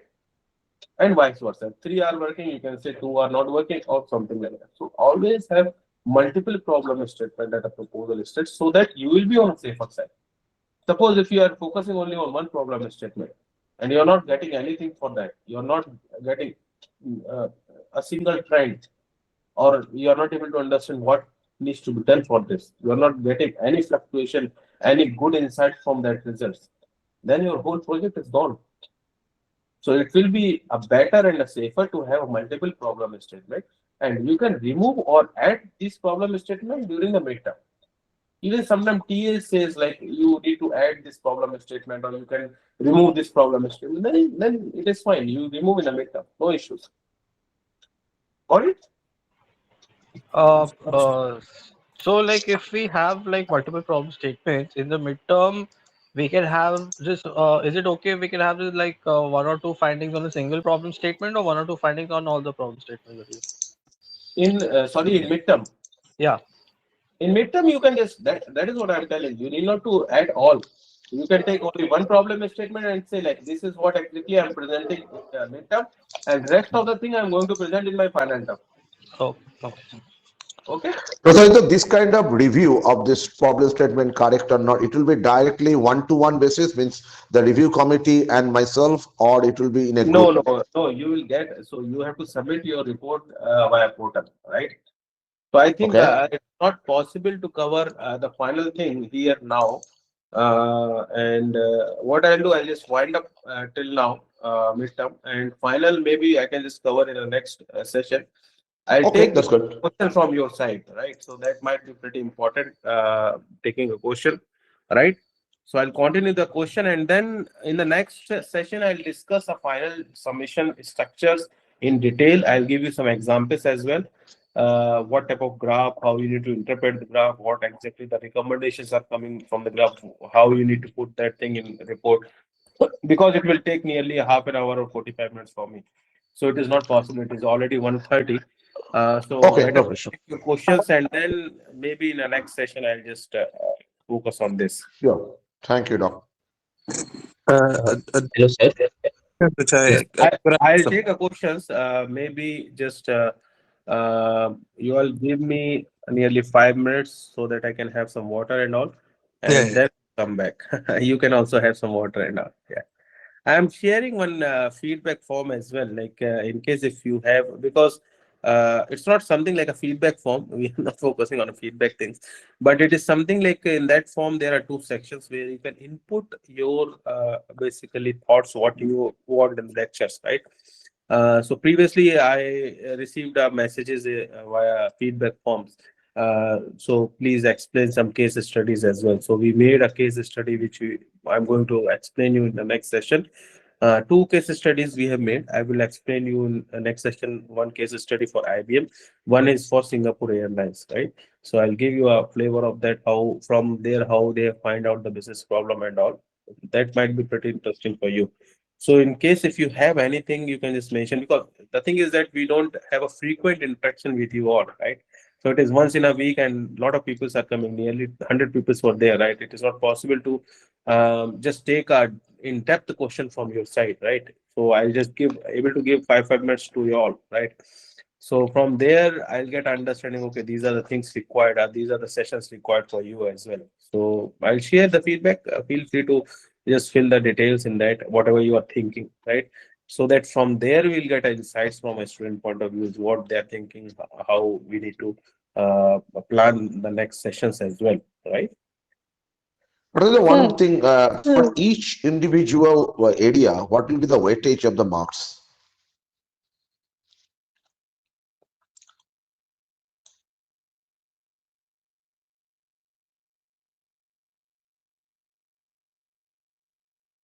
It is mentioned on the portal documents. You can go through that. Yo, guys, does anyone know if in the portal there is a midterm format, like how there was for the proposal? It will follow the same format of proposal only. Yeah, but is there a document for that, like saying what all needs to be there, like how the proposal format explained it? Yeah, it is there. All right. Okay. Thanks. There is a document I think Dr. Aditya shared. There is a capstone project. So I think those are the things mentioned over there. It is mentioned what is required in midterm and proposed and final one. But you will follow the same format only. The topic will be different little bit. So they have shared a rubric, so that contains all the detail of different sections.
Yo, guys, I don't think I can see this midterm format in the rubrics.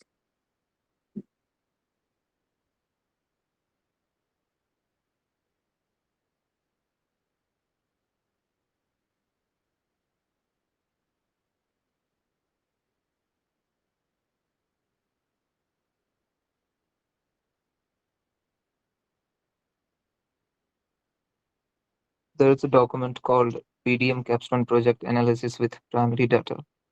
Yeah, this one. So this is a document, it is already there. Right. So in this, we have given everything.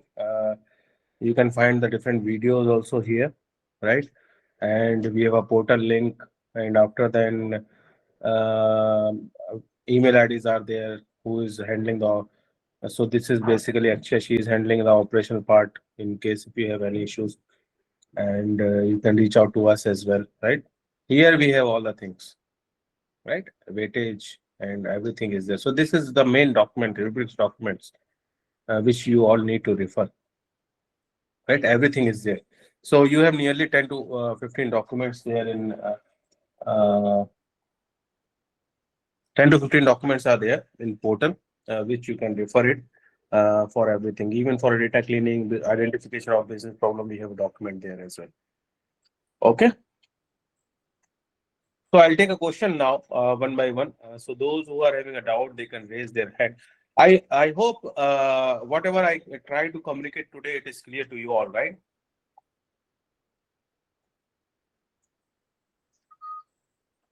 It Yes, is sir. clear? Yeah. Yes, sir. Great, great, great.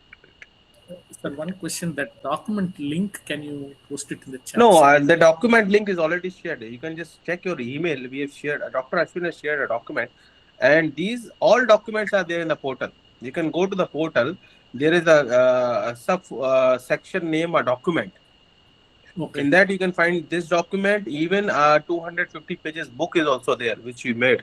All the Yeah, yeah. latest documents are there. Sure, sure. Thank you, sir. Thank you.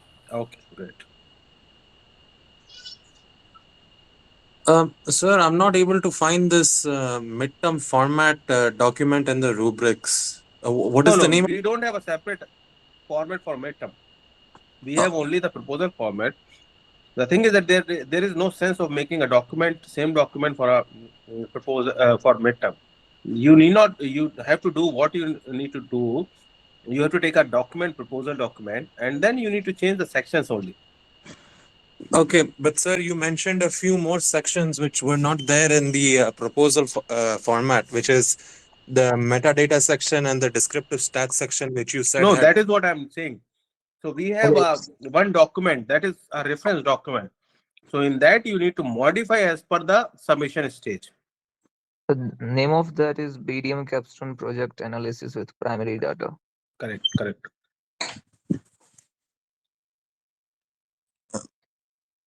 I hope you all maybe you can explore later.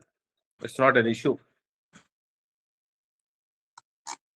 Yeah, I'll take questions. So from Ussa.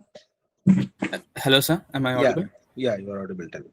So, sir, last time I talked to you, I was talking about my midterm submission, and that went all right, and I got approved.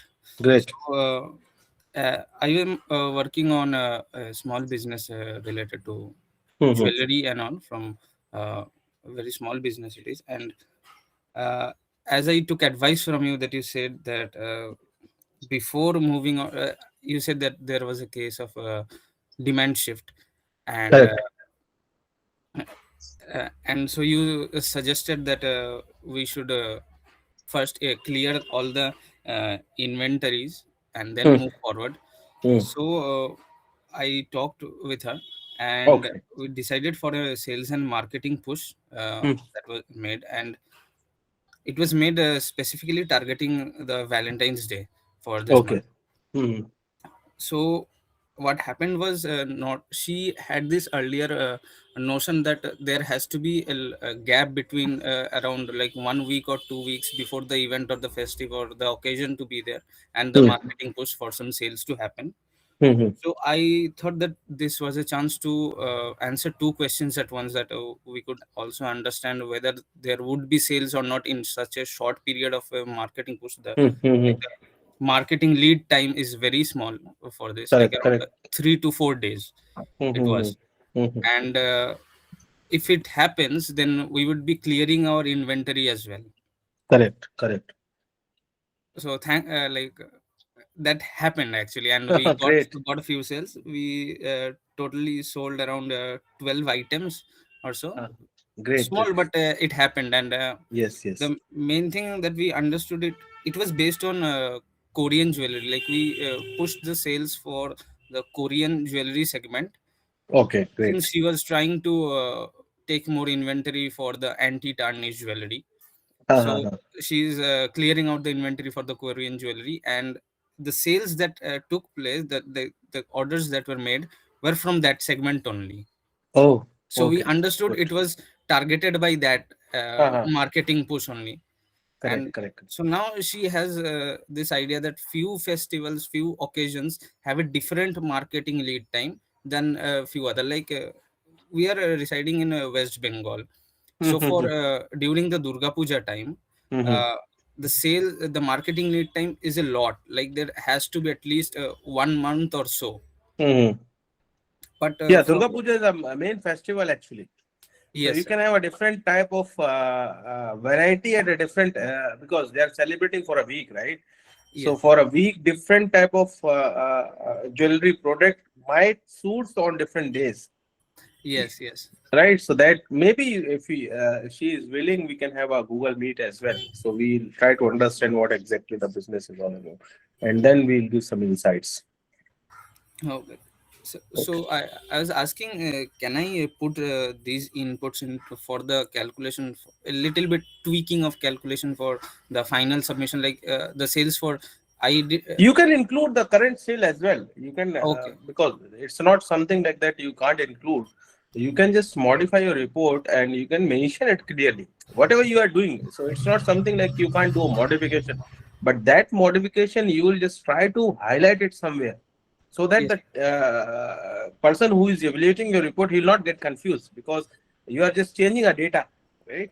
So you'll think like in the previous report you mentioned in your metadata like this is your data, and now you're just inputting a different data. So you should input somewhere in your report or highlight somewhere in your report like these are the things which I'm going to change in this current scenario, right? What happens and what is it like? Whatever the things you think like you are changing, you clearly mention in the report itself, and there is a comment section also, right? When you're submitting your report, there is a comment section while submitting in a portal Yes, sir. where Yes. you can also write. So this is what I'm going to change. So that will be taken care by the TA then. Okay. Then, sir, I will suggest, I will put it like that, that after several exchanges with the business owner, I had few insights. I shared the insights, and a respective feedback was gained from the sales data. Correct, correct. You So can mention and like whatever you think like is good or is feasible, you can mention it clearly. No issues in that. also, sir, you asked me to send you the report before the final submission once. Hmm. So, should I send you and You can just first make your report perfect, yes, sir. and then you can send like there might be the possibilities if it is coming good, we'll just look into your report. Just make it properly perfect, pakka report, right? Okay, sir. Because I'm just feeling your project is good and it has a potential for a best project award. So just make your report perfectly. Whatever the comments TAs are suggesting, try to implement that comments, right? And because it's not something like a best project is basically a combination of all the. It's not a single task activity which help you to get this award. It's basically your whole project journey, cumulative. It will come together, and then we are going to decide, Yes, sir. right? So you work on that, work on your report very well. Just make your report very structured, alignment proper, right? Make a Oh, professional report, right? yes. Okay. Thank you, sir. No problem. Karthik? Sir, am I audible? Yeah, you're audible. Good afternoon, sir. I am currently working with an underwriting firm that is based in Mumbai.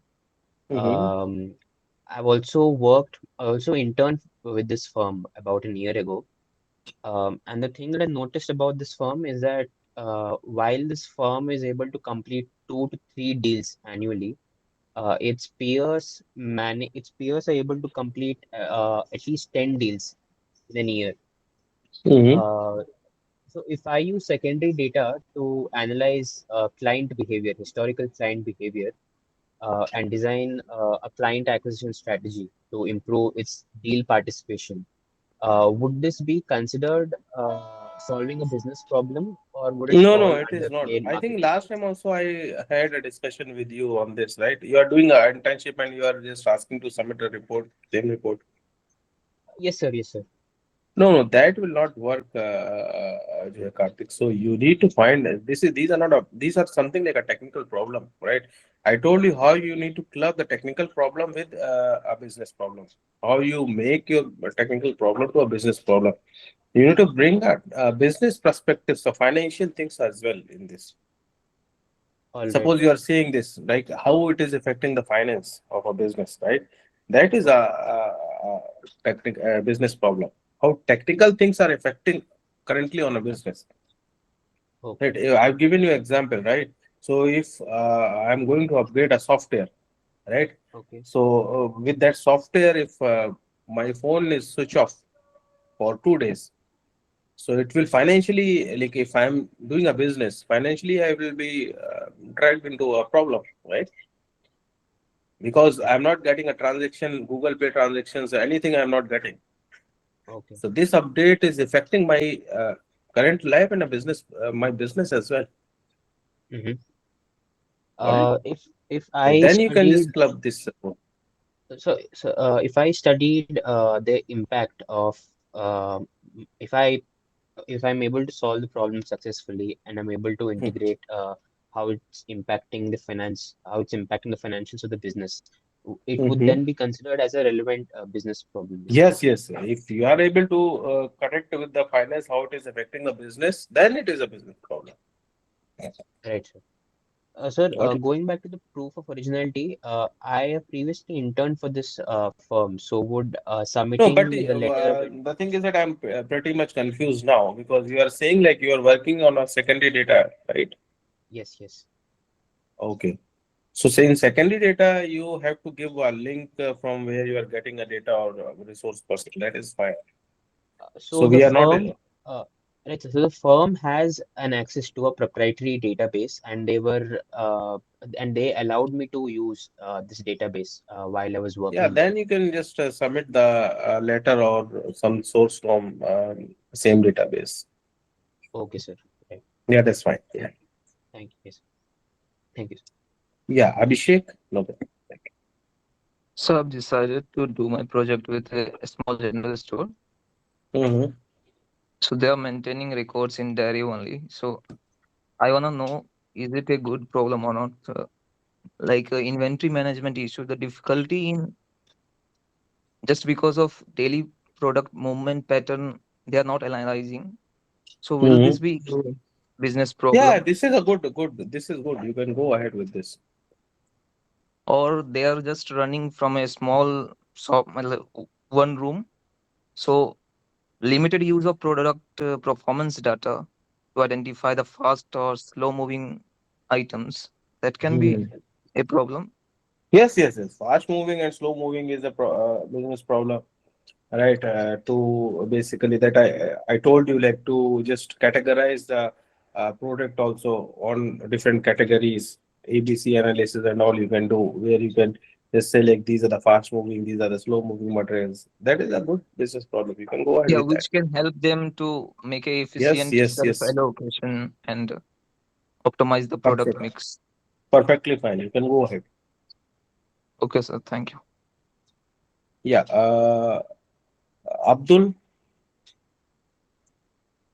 Hi, sir. Hi. So I had two doubts. Like, will we get the recordings of these sessions, Yeah, including I'm the previous? recording this session and I'll share the recording to you all. So I'll just upload these videos in. Usually, what I do, I upload videos in YouTube because otherwise, everybody is just trying to access these videos and they are just clicking from their email ID. So whole day I'm getting a pop-up messages like Mm. somebody is going to ask for a sharing the folder and all, right? So So you will update in your YouTube yeah, channel. I'll update there so that you can have all the video tracks there as well. So one location you have all the things. I Sir, just your YouTube channel? yeah, I have given in the document. Like you can see the document. I have shared the link for the channel where you can get all the videos, like previous videos, also current videos, also everything we are uploading there.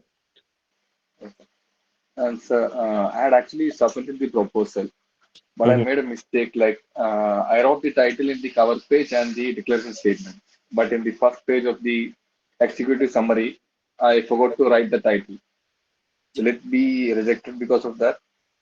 No, let it be. Just we'll see. But I think it will not get rejected. They'll put on a hold, right? So just wait for some time.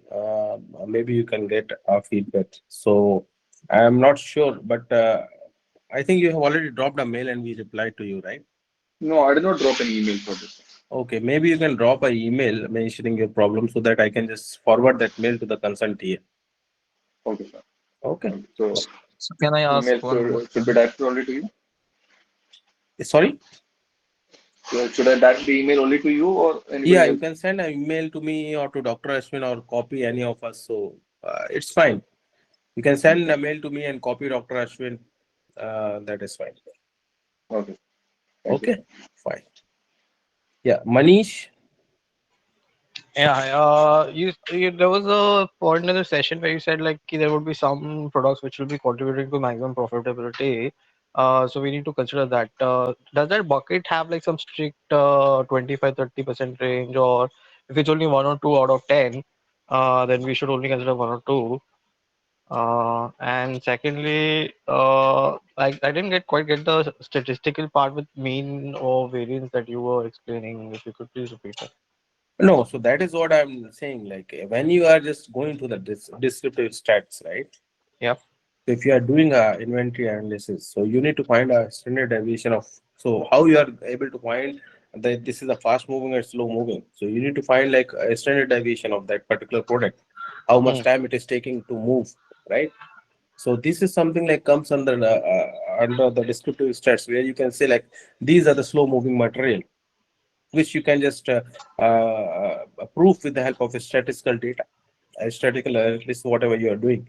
So from there, you can say like this is a slow moving material, and that's why I'm removing these particular materials from here, and I'm doing analysis of core business profit providing commodities here.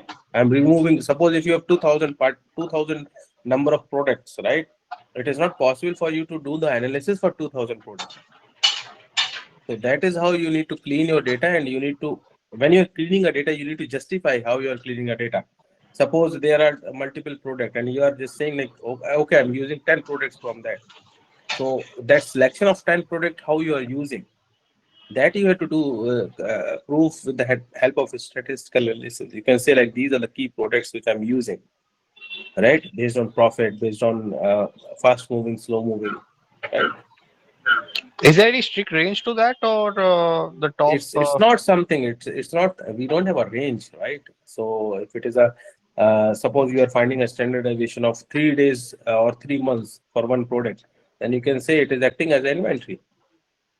There is no range. It depends upon your basically product and your data. Okay, so we can consider top 15, 20%, or 30% does not matter. You can whatever you want to use. So it is basically a free hand for you, but you have to justify your selections. If you are taking 20, if you are saying if you want to take 20%, so why you have taken a 20% there? You need to justify that point. Okay, and also you said like you need to justify why are you using a certain methodology and why not some alternate methodology, Correct. or so in that we can just like say like take like the top three relevant approaches and then say like this seems like to be the most You can suitable say and this is the most appropriate for me, okay. and if we can just have a basically combination, or you can have alternating approach as well, right? You can that might be the possible options in future where people can explore the possibilities and they can find the error or which one is more accurate as well, right? But since you are not focusing on basically focusing on to just explore the techniques and their accuracy, so that's why you have switched, and this is most reliable in some of the cases. You can give some site or something you can do. Okay, thank you. Got it? Yeah. Yes. Sir, Yeah, Maria Jos. Wait. I'll just address the question. You can raise your hand. Yeah, Maria Jos. Sir, just a Am I second. audible? Yeah, Maria. Should I drop the email after the results are out, or no, sir? Should I? No, you can drop an email before that as well, so that we can just inform to the consultant. Okay. Thank you. Yeah, Maria. Hello, sir. Am I audible? You're audible. Tell me. Yeah. So, sir, I just joined this project in January 26. So, I haven't submitted my proposal because I'm not sure about my business. So, like the one that I'm planning to take is the handloom, like textile industry, which is having a handloom mark. So like the main problems that they face is lack of sales and also declining of workforce because they are not getting people who knows to do the thing. But then I'm not sure if that is a problem that I can actually take. No, this is a very good problem, Arya, I'll tell you. So nowadays, this handloom industry is on a downfall range, right? Because they don't have a proper strategy to do the business. They don't know their potential market, right? So this is a Yes, good sir. project if you did it properly. You need to find out like what exactly the products they are manufacturing in handloom industries. The thing is that handloom industries, people, they are very selected. They don't know the market, right? So selected people, they are taking their product and they're selling at a huge price, right? So they Yeah, need to yeah, find yeah. out the market to sell their product by their own, right? Mm, And mm. they need to see Yes. like what exactly where they, so they can have a good market in Tripur and there as well, right? They can just try to have a collaboration with a different manufacturer there to supply raw materials and all. Okay, so and also the declining of workforce, should I include that in proposal stage? Because like, is that an issue that can be solved? The decline of workforce, I think it is pretty difficult because there are multiple parameters which is coming for declining the workforce, right? So you won't be able to get a concrete thing, but that might be the additional study of yours, right? If you're just making it as Yeah. a business problem, that is your alternate business problem. Here you can say like this is also a problem of a business. I am exploring the possibilities to see what exactly can be done, right? For this, how Oh, it can be done, but it is not your whole project will not focus only on this problem statement. You can make it as the oh, alternative problem statement and work on that. That is fine. oh, okay, okay. Okay, Yeah, thank you, sir. great. So Rowan. Yes, sir. Uh, from your previous session, I had asked you like what's the minimum amount of data that we require, and you said 6 months. Mhm. So I'm able to get the 6 months data, but there's 20 SKUs, and this is for textiles, by the way. Mhm. There's 20 different SKUs. I have the stock input and the sales data for every single Okay. month. Now, in total, there's like about 750 data points. Now, Mhm. already mentioned that you should, like, if you have 2,000 commodities, then maybe you should filter down. But I mean, do I need to do the same as 20 also? No, for you, I think it is pretty difficult. So you need to explore because you have very less data points. So then you need to explore. You can do that thing as well, but you can't remove many of the commodities because you don't have. So it is happening when you have nearly thousand of commodities. If you can go Okay. to grocery shop, they have multiple things which are put aside and rats are biting them, right? So for them, multiple where they have multiple unused inventory, right? They can work on that because that anyhow it's a waste for them. Okay. Since you have you need to see, I'm not saying like you can't able to see, but that is a good point. You can see like what exactly you can categorize based on profit, based on fast moving, slow moving demands and supply, based on how much demands is there for this particular commodity. Based on that you can just do a categorization of product, right? Right. And one more thing Just I check want. like if you are able to get some more data. 6 months I told like it's basically a minimum 6 months, but it is good like if you can get some more data from them.